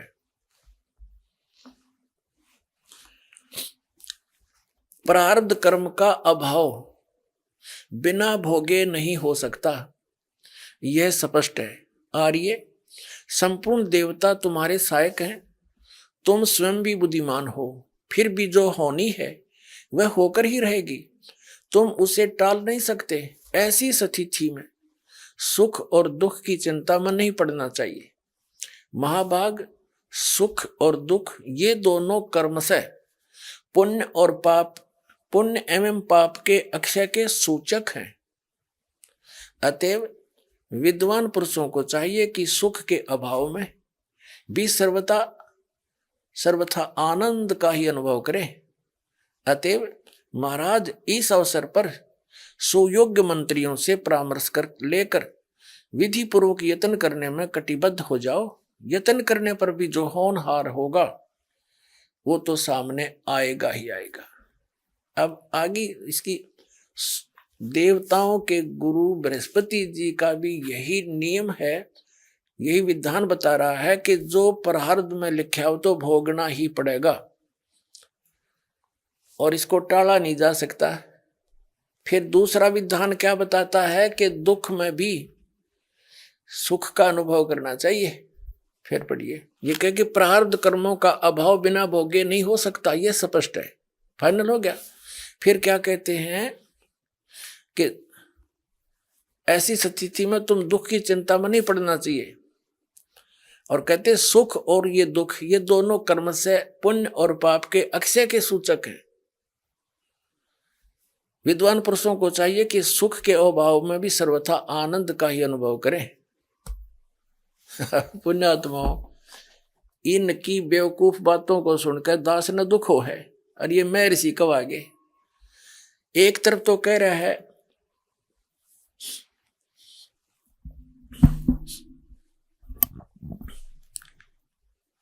कि प्रारब्ध के कर्म तो भोगने पड़ेंगे, फिर कह रहा है कि सुख के अभाव में भी सुख के अभाव में भी आनंद ही महसूस करना चाहिए। बता कर इनकी, अब किसी के पेट में दर्द हो जा है और मारा चिल्लावा बेचारा पड़ा और उसको इन कहे ना तू अब दुख में भी सुख का अनुभव कर, जब वह पीड़ा मिटे गोली दवाई खाने से तो तब वो सुखानुभव कहें तो सुखानुभव हो जाएगा। तो इनके ऐसे विधान है। अब देवताओं के गुरु और राक्षसों के गुरु दोनों का विधान बता दिया, फाइनल हो गया। उधर से महर्षि स्वामी रामानंद जी भी यही बता रहे हैं। और एक इस कलयुगी महर्षि के 2 वचन और सुना दूं। ये सारे एक के कुएं का पानी था।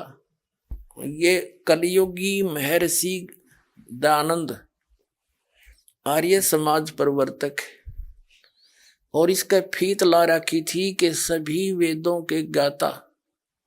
वर्तमान में महर्षि दयानंद जैसा कोई नहीं, हरीश जैसा अज्ञानी मैंने धरती पर नहीं पाया। इतने संतों के विधान देखे पर यू सब तक ज्ञानी, किसी भी क्षेत्र में इसका कोई जो है ना स्वस्थ विचार नहीं मिला। अब देखिए इसके विचार,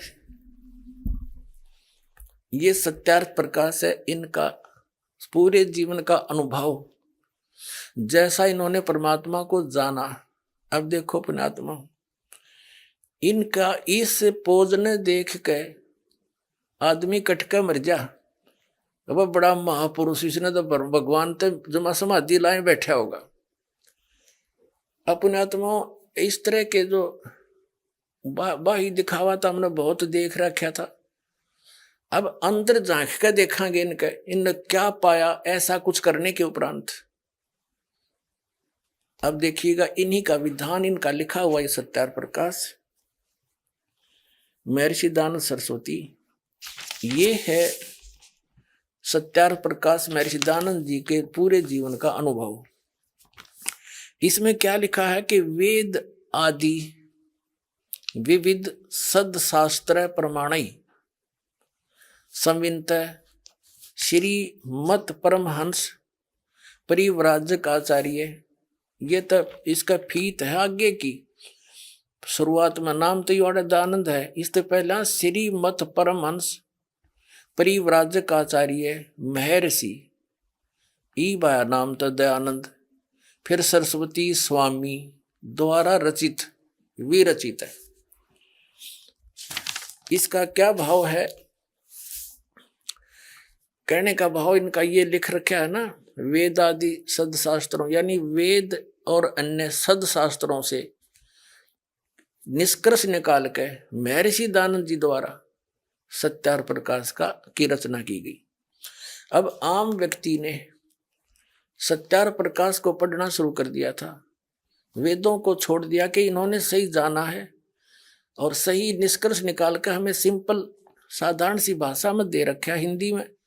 तो इस सत्यार्थ प्रकाश को शिरोधार्य मान लिया था, ये एक उपनिषद का रूप धारण कर लिया था इसने। दास ने भी इसको इसी दृष्टिकोण से पढ़ा था कि इस महापुरुष के भी वचन यदि परमात्मा के वचनों के समर्थक मिल गए तो बहुत सुविधा मिलेगी मुझे जनसाधारण को भगवान की पहचान बताने में। जब इसको पढ़ा तो इसका तो कहीं पर भी सिर पैर भी ठीक नहीं पाया, और फिर ये जनता के सामने इसकी पोल खोलनी पड़ी, ना तो धोखे में रह जाते। अब देखो 7वें समोल्लास में आपको दिखाते हैं। इसके तो एक पृष्ठ पे कई विधान फेल हो जाते हैं। सत्यार्थ प्रकाश है 7वां समोल्लास, 7वां समोल्लास। किसी ने पूछा प्रश्न, ईश्वर साकार है व निराकार? महर्षि दयानंद उत्तर देते निराकार है। ठीक है। किसी ने प्रश्न किया कि परमेश्वर की स्तुति प्रार्थना उपासना करनी चाहिए व नहीं? उत्तर महर्षि दयानंद का करनी चाहिए। प्रश्नकर्ता कहता है क्या स्तुति आदि करने से ईश्वर अपना नियम छोड़ स्तुति प्रार्थना करने वाले का पाप छुड़वा देगा? महर्षि दयानंद कहता नहीं। प्रश्नकर्ता कहता तो फिर स्तुति प्रार्थना क्यों करना, किस लिए करें भाई, जब पाप नहीं छुड़ा सकता। अब कोई न्यू कहे कि क्या साबुन कपड़े का मैल छुड़वा देगा? अरे कोई न्यू कहे कि नहीं, ये तो स्वाभाविक प्रश्न उठेगा भाई फिर साबुन की आवश्यकता क्या? यदि परमात्मा पाप नाश नहीं कर सकता तो स्तुति भक्ति की आवश्यकता क्या? प्रश्न करना सही, प्रश्न करता सही प्रश्न कर रहा है, लेकिन ये अज्ञानी क्या बोल रहा है देखिए। क्या स्तुति आदि करने से ईश्वर अपने नियम छोड़कर स्तुति प्रार्थना करने वाले यानी भगत के पाप छुड़वा देगा? स्वामी जी कहता नहीं, महर्षि दयानंद कहता नहीं। प्रश्नकर्ता कहता तो फिर स्तुति प्रार्थना क्यों करना? स्वामी जी का उत्तर, उनके करने का फल और है, अन्य ही है। प्रश्नकर्ता कहता क्या है?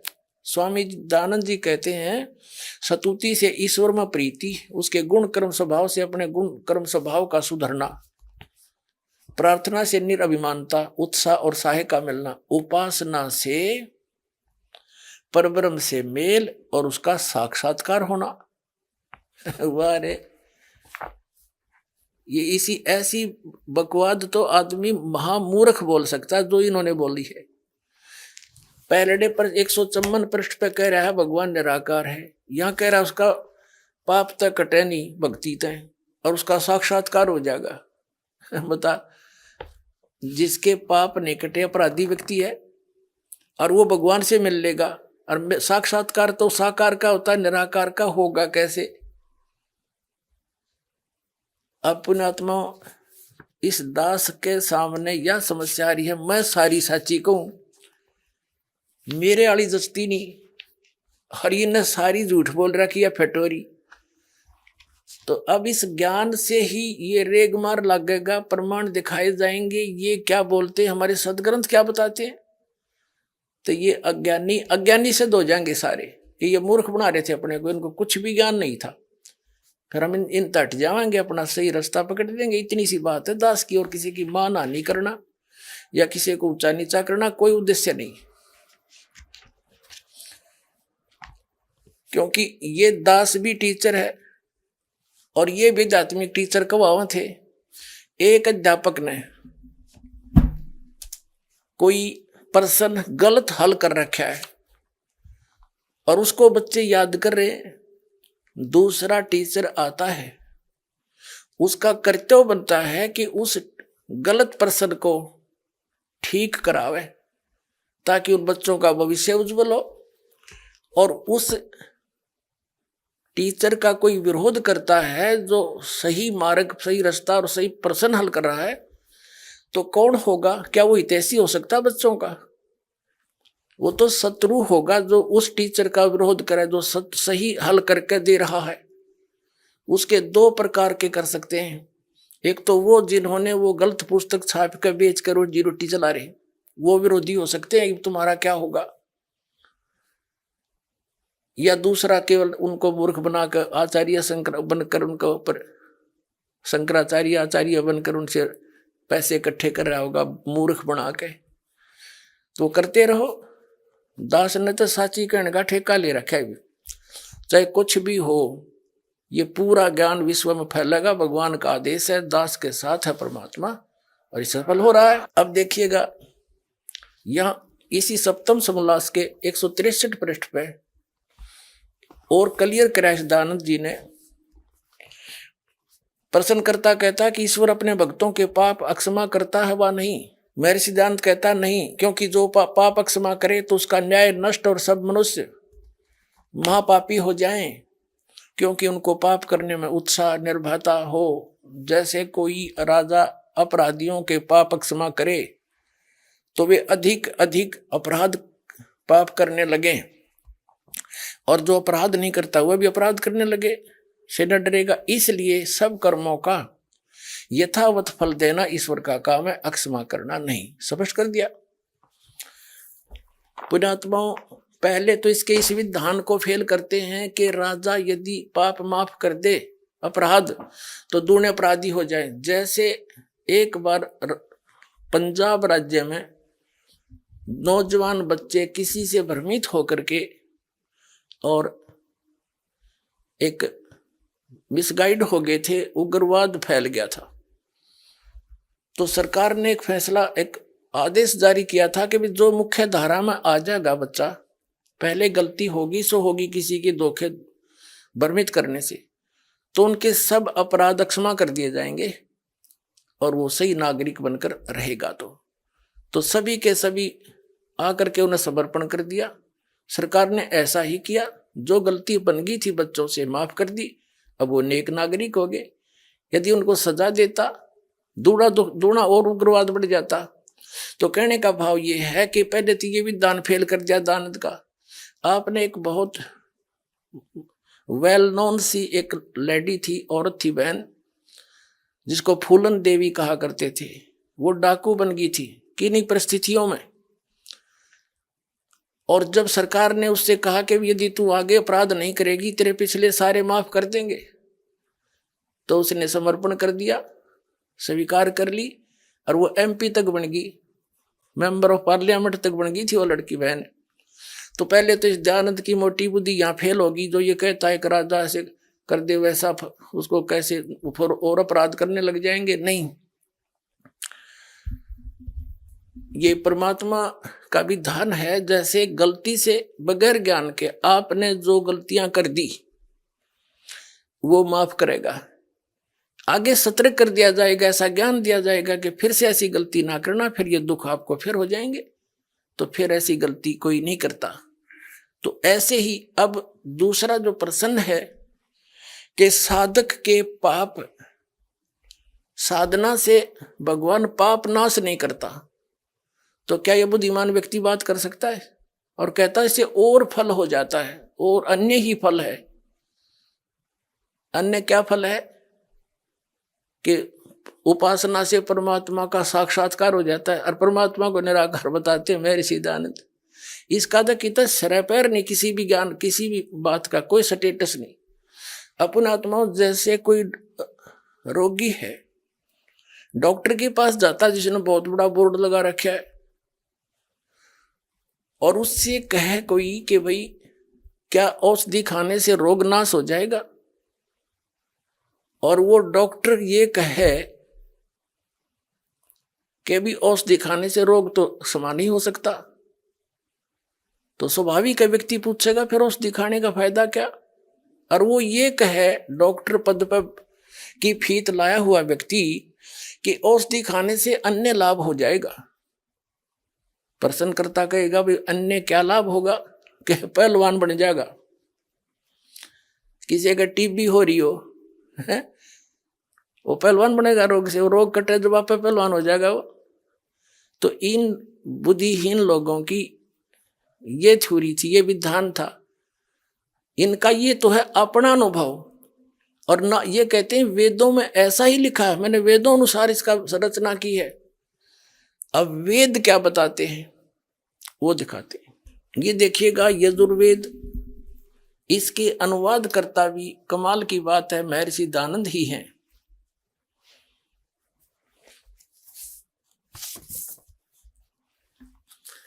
इसके अनुवाद करता भी महर्षि दयानंद हैं। प्रकाशक हैं सार्वदेशी कार्य प्रतिनिधि सभा 2/5 महर्षि दयानंद भवन रामलीला मैदान नई दिल्ली।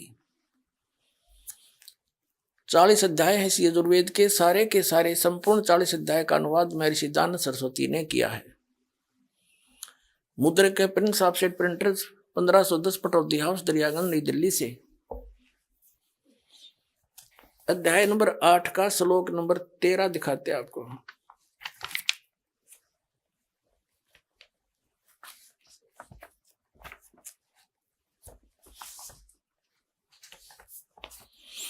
ये है 8वां अध्याय 8वां अध्याय,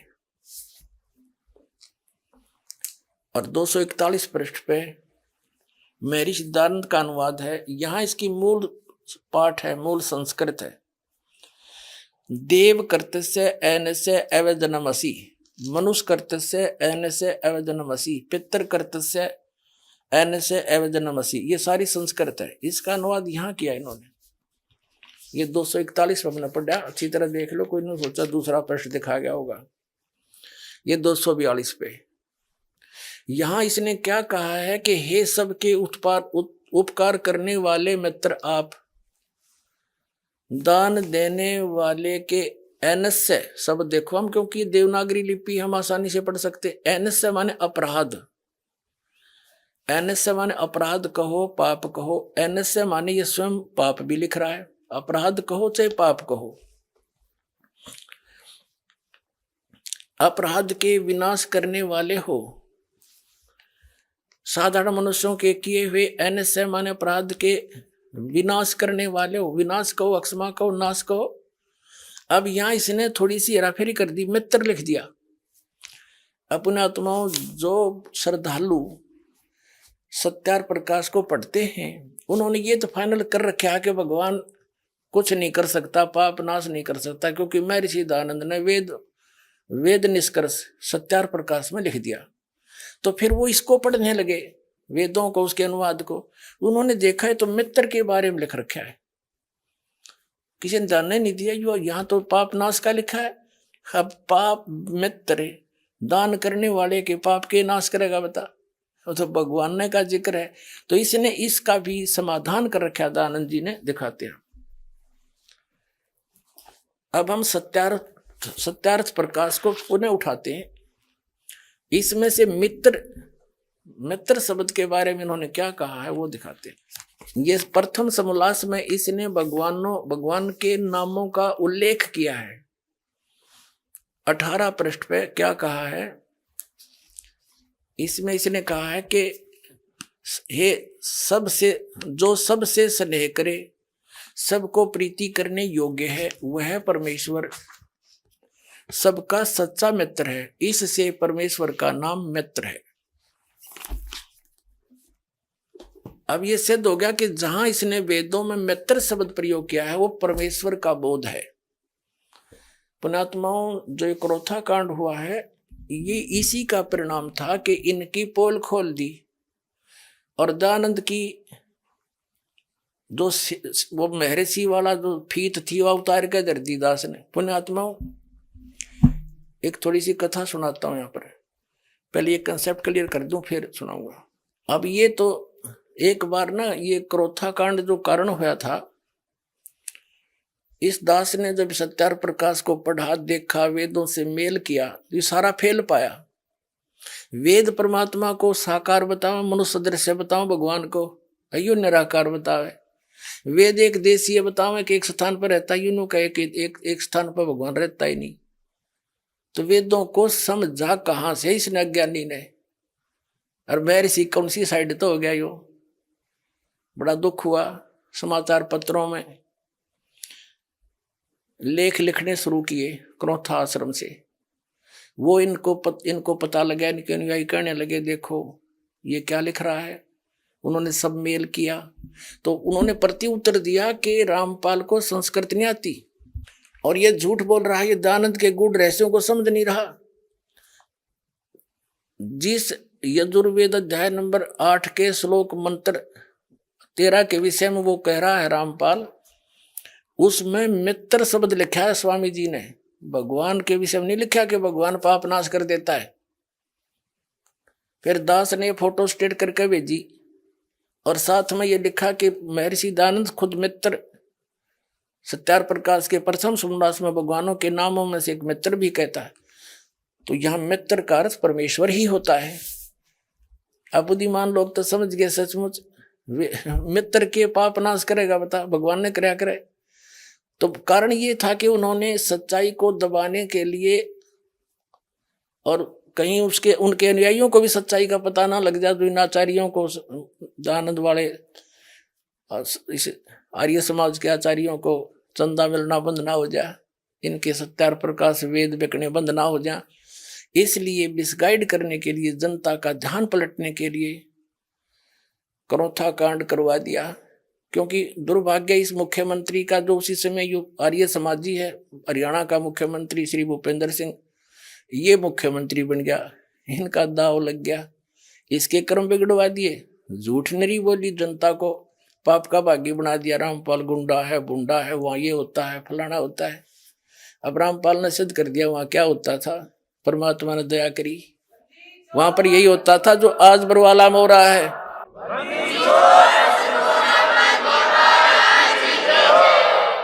तो पुण्यात्माओं, इन्होंने ऐसा जुल्म कर रखा है, ये हितैषी नहीं है किसी जनता के। हितैषी होते स्वीकार करते कि सच्चे गलती हो रही है, और प्रमाण दिखा रहा हूं फिर भी ना मानने देते। तो इन जैसे तो दुष्ट हो ही नहीं सकते धरती पे। ये आचार्य क्या क्या आचार्य है फिर, ये जो सच्चाई को जनता से दूर रखने के लिए जुल्म करवा दिया, हमें जेल भिजवा दिया, झूठा मुकदमा बनवा कर और भक्तों को सताया। इनका बहुत बुरा होगा इनका अंत में। और हम तो आज भी उनके विरोधी नहीं है, क्योंकि दास को पता लग चुका है कि ये काल करवा रहा सारा, सभी उस परमात्मा के बच्चे हैं और वो भी मिसगाइड है। हम उनके हित में ही कह रहे हैं कि वो भी समझे और सच्चाई को स्वीकार करें, अपना कल्याण करावें। हम तो उस विधान का पालन करने वाले हैं कि जो तोकू काटा बोए वा को बो तू फूल, और तोहे फूल के फूल हैं उसको है त्रिशूल। हम उनका आज भी बुरा नहीं सोचेंगे, क्योंकि हमारे भगवान का आदेश है, उनकी करनी उन्हें आप मिलेगी जिसा उन्हें कर रखे। और भगवान के चरणों में आ जाएंगे तो उनका कल्याण उनका भी हो जाएगा, क्योंकि वो सब उसी के बच्चे हैं। इतनी सी बात। अब देखिएगा, अब हम फिर आते हैं यजुर्वेद अध्याय नंबर 8 के श्लोक मंत्र नंबर 13 पर। ये 8वां अध्याय है और ये 13 नंबर मंत्र यहां से स्टार्ट होता है। ये 13वां मंत्र है। देव कर्तस्य ऐनस्य एवजन्मसि मनुष्य कर्तस्य ऐनस्य एवजन्मसि पितृ कर्तस्य ऐनस्य एवजन्मसि आत्म कर्तस्य ऐनस्य ओह एवजन्मसि। अब 242-41 पर है ये मूल संस्कृत। अब अनुवाद इनका 242 पर है। अब क्या बताते हैं कि हे सबके उपकार करने वाले मित्र, महर्षि दयानंद का अनुवाद है। यहां समझो, हे सबके उपकार करने वाले परमेश्वर आप। उन्हीं के शब्दों में प्रमाणित कर दिया सत्यार प्रकाश में कि जहां महर्षि दयानंद ने कहा है कि जहां मित्र शब्द है वो परमेश्वर का ही बोधक है, तो यहां परमेश्वर शब्द पढ़ेंगे। क्योंकि डॉक्टर की इक्वेशन को, औषधियों के साल्ट को डॉक्टर समझ सकता है कि इन्होंने कौन से कहाँ क्या संकेत किया है। जन साधारण समझ जाए, फिर टीचरों की आवश्यकता क्या थी, गुरुओं की। भाई गुरु बिन काहुन पाया ज्ञान, जो थोथा वो छड़े मूड किसाना। गुरु बिन वेद पढ़े जो प्राणी, समझन सार रहे अज्ञानी। ये सारे अज्ञानी थे और वेद क्या बता रहे हैं, ये अनुभव क्या लिख गए। अब देखो, अगर ये जरा सी बुद्धि रखता दयानंद जी तो सत्यार्थ प्रकाश वेदों का इसने अनुवाद किया खुद करने वाला, तो सत्यार्थ प्रकाश में सेट कर देता। नहीं, इन्होंने केवल लोक वेद को आधार माना, जिस कारण से वेदों को भी अनदेखा कर दिया।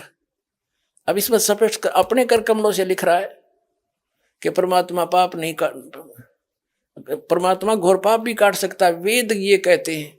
और ये सभी ऋषि नकली आपके समझ कर दिया कि प्रारब्ध तो भोगना ही पड़ेगा। और पाप क्या क्यों हो, प्रारब्ध के तो पाप होते हैं जो दुखदायी होते हैं, जो संचित उधर रखे उनकी तो बाद में लेखा होगा, देखी जाएगी जब होगा। तो अब प्रारब्ध के वर्तमान के पाप से दुख होता है, और पाप कट जाता है, कटा निकला दुख निवारण है। पाप कट गया तो दुख सुख हो गया, दुख दूर। हे सबके उपकार करने वाले मित्र आप, यानी परमेश्वर आप। देव करते से दान देने वाले के, अपराध के विनाश करने वाले हो। अवजन माने विनाश, ऐनस्य माने अपराध के। मनुष्य करते से, मनुष्य के साधारण मनुष्यों के भी किए हुए अनुष्य अपराध यानी पाप के विनाश करने वाले हो। अवजनम पितर करते से, पिता करे से बेटा करे, कोई भी सत्साधना करे उसी के। ऐनस्य माने ये पाप ही लिखना था, अपराध के अच्छी प्रकार दूर करने वाले हो, नाश करने वाले हो। आत्म करते से अपने किए हुए, ऐनस्य माने पाप के, अवजन माने नाश करने वाले हो, दूर करने वाले को हो चाहे विनाश करने वाले को, इसी की भाषा में वही शब्द है अवजनम। ऐनस्य अधर्म के अधर्म यानी घोर पाप के भी आप नाश करने हारे हो। ओए होए, जानता हुआ मैं जो कुछ भी अधर्म आचरण किया करता हूं या करूं, अनजान पड़ने में भी जो कुछ भी किया करता हूं वह करूं, उस सब ऐनस्य माने पाप के, ये दुष्टाचरण हटा दिया। पाप के, ऐनस्य माने पाप के, पाप के नाश करने वाले हो। अवजन माने दूर करने वाले हो, नाश करने वाले हो, विनाश करने वाले हो। अवजन माने विनाश। तो यहां इसने ऐसी जगह कुछ अड़ंगा डाल दिया जो आम आदमी समझ नहीं सका। अब इसमें कर दिया कि मैं अनजानपने में कोई करूं या जानबूझ कर करूं कोई गलती, उसको भी आप माफ करने वाले हो अपने आत्माओं। अब वेद महर्षि दयानंद जो है आर्य समाज प्रवर्तक, वेदों को सत्य मानता है कि इसमें जो लिखा है इसके अतिरिक्त मैं मानता नहीं, वेद सत्य है। और इन्होंने इसने पीछे अपना विधान भी लिखा है कि वेद सत्य विद्याओं का पुस्तक है। महर्षि दानंद ने मोहर मार रखी है कि वेद में जो लिखा है वो सत्य विद्या है, सच्चा ज्ञान है। अपने आत्माओं, वेद में तो यहां तक लिख दिया कि मैं चाहे अनजानपणे में करूं और चाहे जान कर करूं, आप सारे घोर पाप का विनाश कर देते हो। तो खाके इनका ज्ञान है, क्या पढ़े न वेदों को। तो पुण्यात्माओं, दास के साथ इसलिए संघर्ष हो रहा है कि ये दास एकला साची बोला है, अरे झूठ बोलनिया का उड़ नहीं, बिना गिनती के झूठ बोले, जनता ही निपाधारित हो रही है। लेकिन परमात्मा का आशीर्वाद है इस दास के साथ, और आपके ऊपर भी न्यारा आशीर्वाद है कि आपका जन्म इस समय है और आपको ये मूल वस्तु मिलेगी, कल्याण होगा। अब इसमें वेदों में जो ज्ञान दिया है कि जान के करूं और चाहे अनजानपणे में करूं, सारा ही माफ कर देते हो आप। जान के कौन से होते हैं? अब परमात्मा ने धर्मदास साहिब जी से कहा था, धर्मदास जी ने बोले कबीर परमात्मा एक जिंदा महात्मा के रूप में थे, और कबीर साहब ने जब धर्मदास जी के सज्ञान का पर्दाफाश करना किया तो दुख मान गया और कहने लगा हम पाप ना करते, हम हिंसा नहीं करते, जीव हिंसा। क्योंकि धर्मदास जी ने कबीर परमेश्वर को सोचा था ये मुसलमान है और हमारे देवताओं का जो है विरोध कर रहा है जानबूझ के, लेकिन परमात्मा साची कहे थे। तो तब परमात्मा ने कहा था कि धर्मदास, सत्य ब्राह्मण की है हत्या, जो चौका तुम देवो नेता, ब्राह्मण से हत्या सो होई, जल स्नान करत हो सोई, पृथ्वी ऊपर पग जो धारे, करोड़ जीव एक दिन में मारे।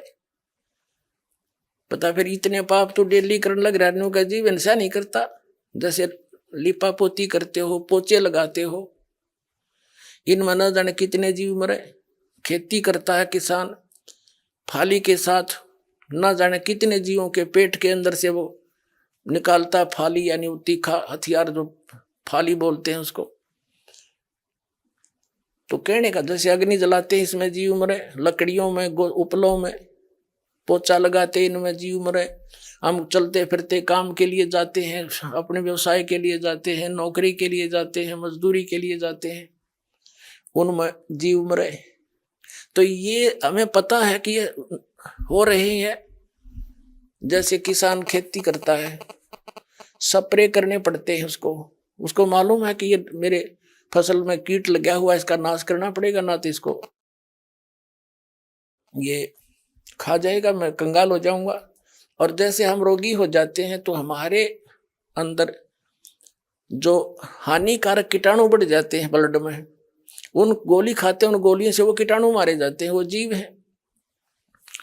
तो यहाँ वेद का कहने का तात्पर्य ये है कि आपको पता भी है कि ये पाप हो रहे हैं, इनको त्यागा नहीं जा सकता। इच्छा कर मारे नहीं, बिन इच्छा मर जावे, कहे कबीरता दास का पाप नहीं लगावे।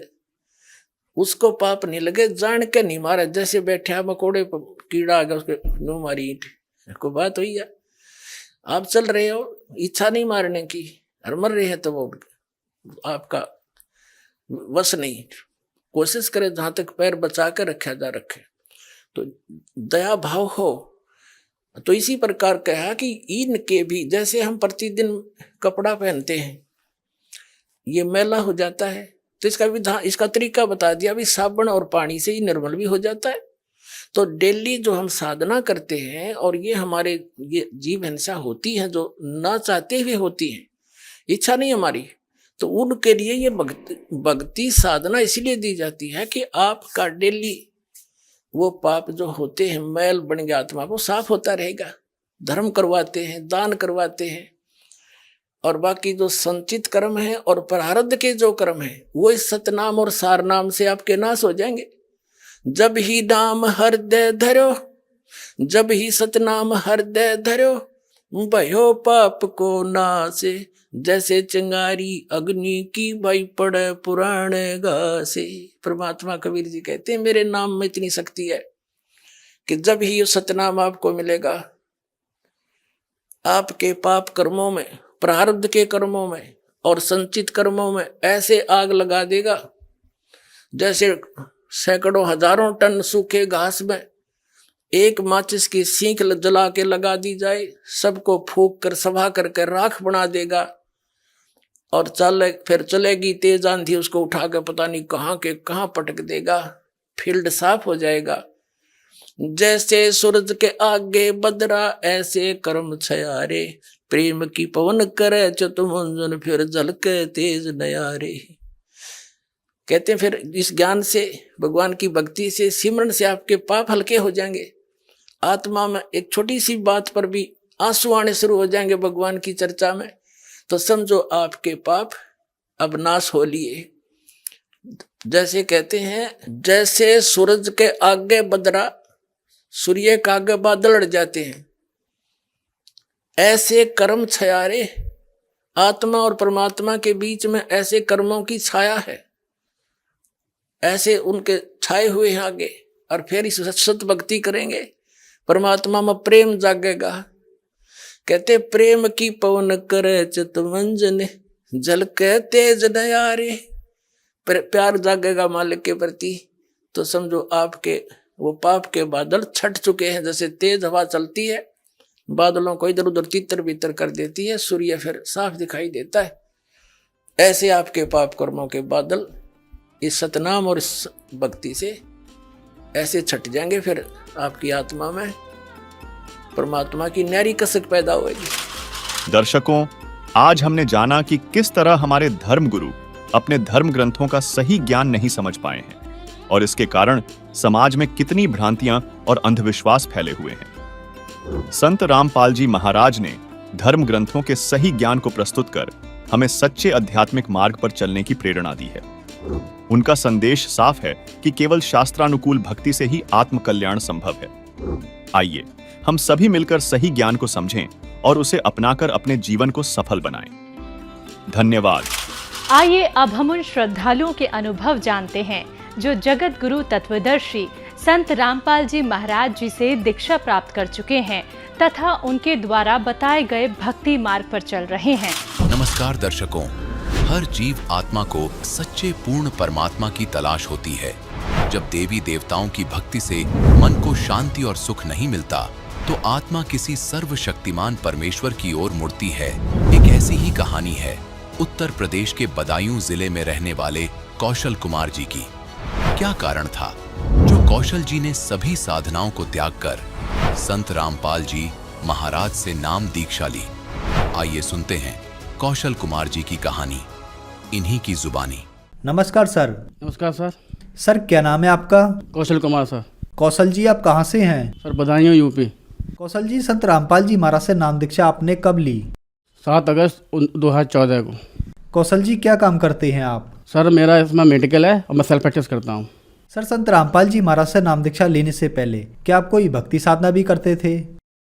हाँ सर, हम यही देवी देवताओं ब्रह्मा विष्णु महेश की भक्ति करते थे, जो हमारे खानदान में चली आ रही थी वही कर रहे थे। उसके अलावा भी कभी साकार बेसवारी में सत्संग में अटेंड हमने कई बार किया और निरंकारी पंथ भी गए थे। उसके बाद मतलब भक्ति करते गए, लेकिन वो जो पारंपरिक भक्ति थी वो हम करते थे आराम से, लेकिन हमें मन में शांति नहीं मिलती थी। हमें सोचा कि परमात्मा कोई और है, क्या है। कोई समस्या आती थी, कहते थे कि हे मालिक दया करियो। तो जो जिन देवताओं को हम पूज रहे हैं उनसे हट के हमारा मन चाहता था कि मालिक हमें दया करियो, लेकिन समझ नहीं पाते थे कि परमात्मा कौन है, कहाँ है, कैसे मिलेगा। तो एक बार जो घर गए कुछ तक मिली तो परमात्मा ने फिर हमें शरण में लिया हमारे लिए।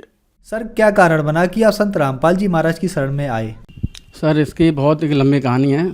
सर जब मैं झांसी में एम्भार में कर रहा था तो मैं नीचे वाले पोर्शन में रहता था। मुझे एक पुस्तक मिली थी ज्ञान गंगा। ऊपर गया था, अपने जोड़े के कमरे में गया था मैं एक बार, तो वहाँ मुझे पुस्तक ही मिली ज्ञान गंगा।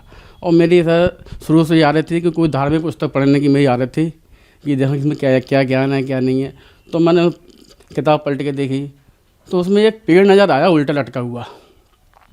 तो उसमें मैंने देखा ऊपर जड़ पे कबीर साहब को दिखाया गया था और ये कहा गया था कि ये तो पूर्ण परमात्मा बताया गया था।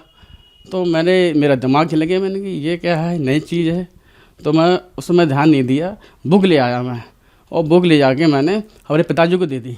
तो उसके बाद 2 महीने बाद में जब मैं घर पे आया तो पापा ने कहा मेरे कि बेटा अब परमात्मा कबीर है। मुझे परमात्मा कबीर है कि इसमें सब प्रमाण दे रखे हुए हैं किताब में। तो मैंने किताब देखी ज्ञान गंगा, तो भाई हमने कही भाई चलो अब नामदान लेंगे। तो 2014 में जाके हमारे पिताजी हम तो उन्होंने नाम दीक्षा ली संत रामाजी महाराज से। कौशल जी, संत रामपाल जी महाराज से नाम दीक्षा लेने के बाद क्या आपको कुछ लाभ भी प्राप्त हुए? बहुत से लाभ हुए।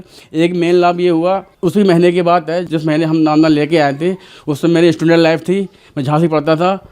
तो 2 बजे से लेकर 3 बजे के बीच में लंच होता था 1 घंटे का। तो हम डिपार्टमेंट से अपने रूम पे हॉस्टल में आए थे, बुंदेलखंड यूनिवर्सिटी झांसी से एमफार्म में किया था सर मैंने। तो वहीं पर मैं आकर लेट गया था। अब परमात्मा ने कहा कि बेटा इस जो नाम हमें संत रामाजी महाराज ने दिया था प्रथम मंत्र, तो हम उसका जाप करते थे, प्रथम मंत्र हमें मिला हुआ था। तो हमारी ये हमने ऐसी हैबिट बना ली थी कि हमेशा 24 घंटे हम उसी को सिमरण करते रहते थे। तो हमारे सिमरण करते करते करते करते हमारी आंख बंद हो गई। तो हमारा एक क्या हुआ कि हमें ऐसा लगा कि मेरी आत्मा निकल के बगल वाले कमरे में चली गई हो। और बगल वाले कमरे में 2-3 बच्चे थे हमारे जूनियर, वो ताश खेल रहे थे। मैं देख लिया कि वो ताश खेल रहे हैं, और जैसे ही सही से बाहर निकला वैसे ही यम के दूत आ गए कि ये कौन निकला, पकड़ पकड़ से पकड़ो। तो डर के मारे, हमें ज्ञान तो था नहीं, अब मैं सही में कैसे घुसूँ, इसकी बुद्धि मुझे मालूम नहीं थी। फिर संत रामपाल जी महाराज का मैंने ध्यान दिया, तो परमात्मा की दया से उन्होंने अपने आप प्रकट होकर मेरे शरीर को अपने शरीर में डाल दी, मेरी आत्मा को। तो तब गुरुजी ने मना भी किया था कि बेटा आंखें बंद करके समाधि मत लगाना, वरना काल का दाव लग जाएगा।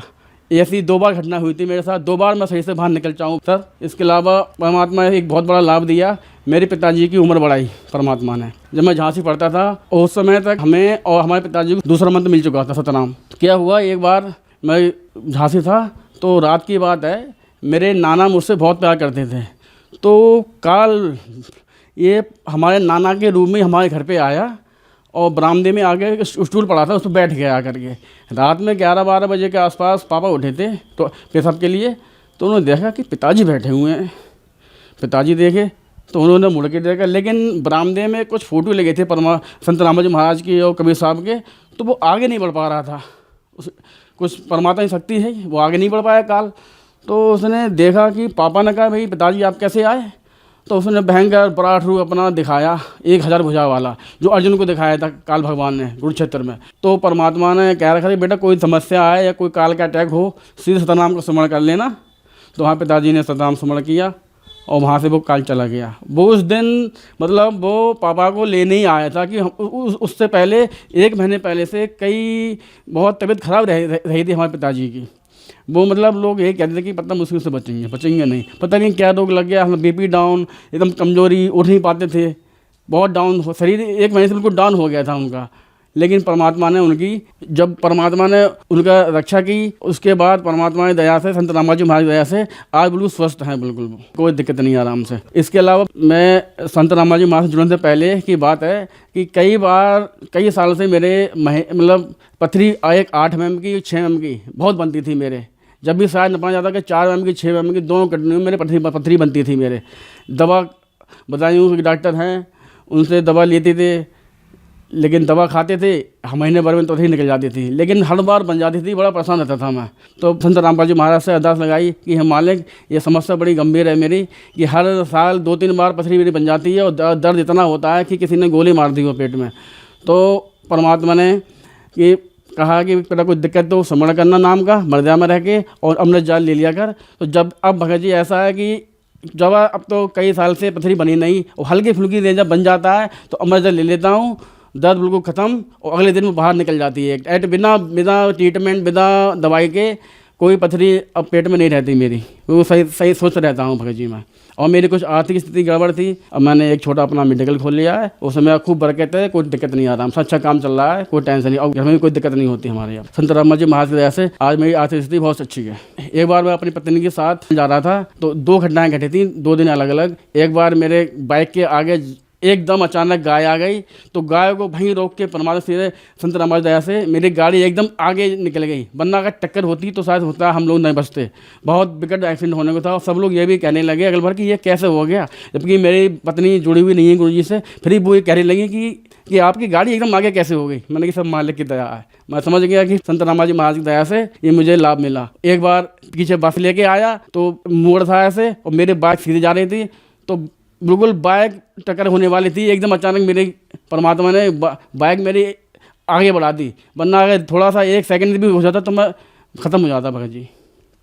और साथ में मेरे बच्चे भी थे, सब लोग थे। ये 2 बार परमात्मा ने बचाया मेरे लिए, संत रामाजी महाराज से बचा हूँ मैं। और सर जी इसके अलावा मेरी मम्मी को हार्ट की प्रॉब्लम है, उनकी राम मूर्ति बरेली में दिखवाया, एंजियोग्राफी कराई थी उनकी, तो उन्होंने डॉक्टर ने बताया कि 2 आर्टरी ब्लॉक हो चुकी हैं आपकी।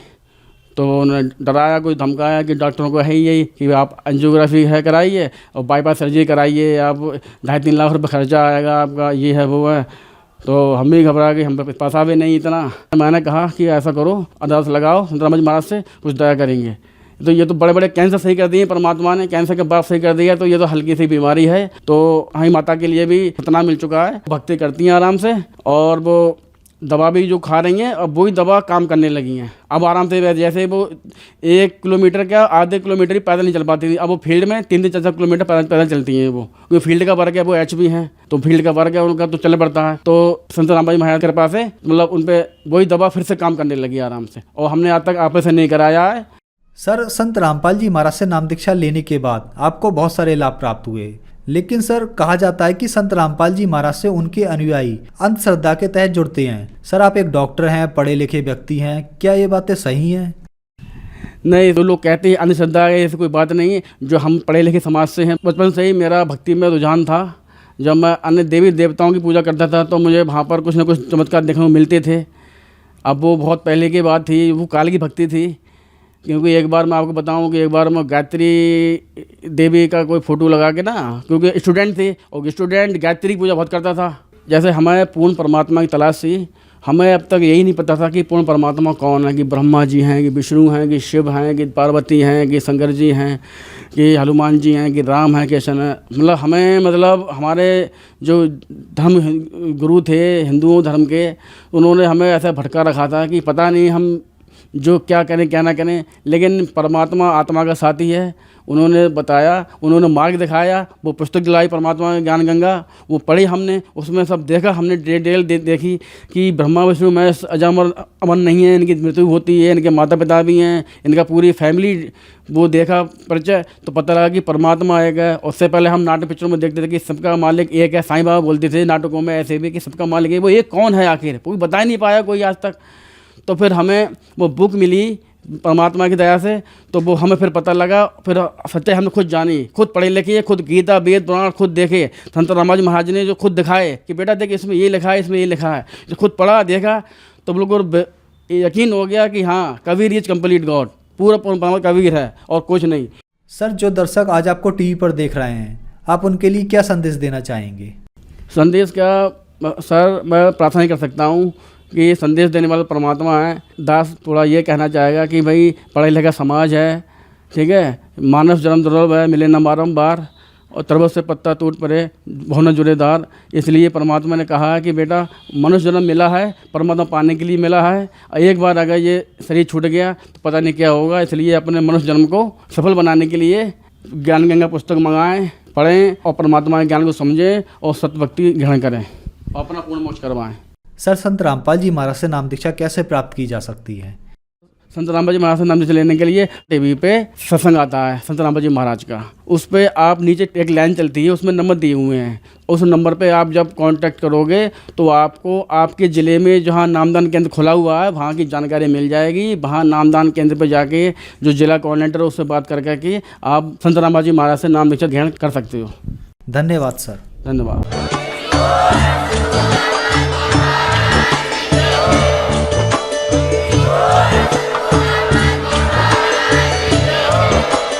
आप सुन रहे थे जगत गुरु तत्वदर्शी संत रामपाल जी महाराज जी के मंगल प्रवचन। अधिक जानकारी के लिए विजिट कीजिए हमारी वेबसाइट www.jagatgururampalji.org। संत रामपाल जी महाराज जी के शुभ आशीर्वाद से पूरे विश्व भर में 500 से भी ज्यादा नाम दीक्षा केंद्र हैं, जिन पर संत रामपाल जी महाराज जी द्वारा ऑनलाइन निशुल्क नाम दीक्षा दी जा रही है। अपने नजदीकी नाम दीक्षा केंद्र का पता करने के लिए संपर्क करें 8222 880541।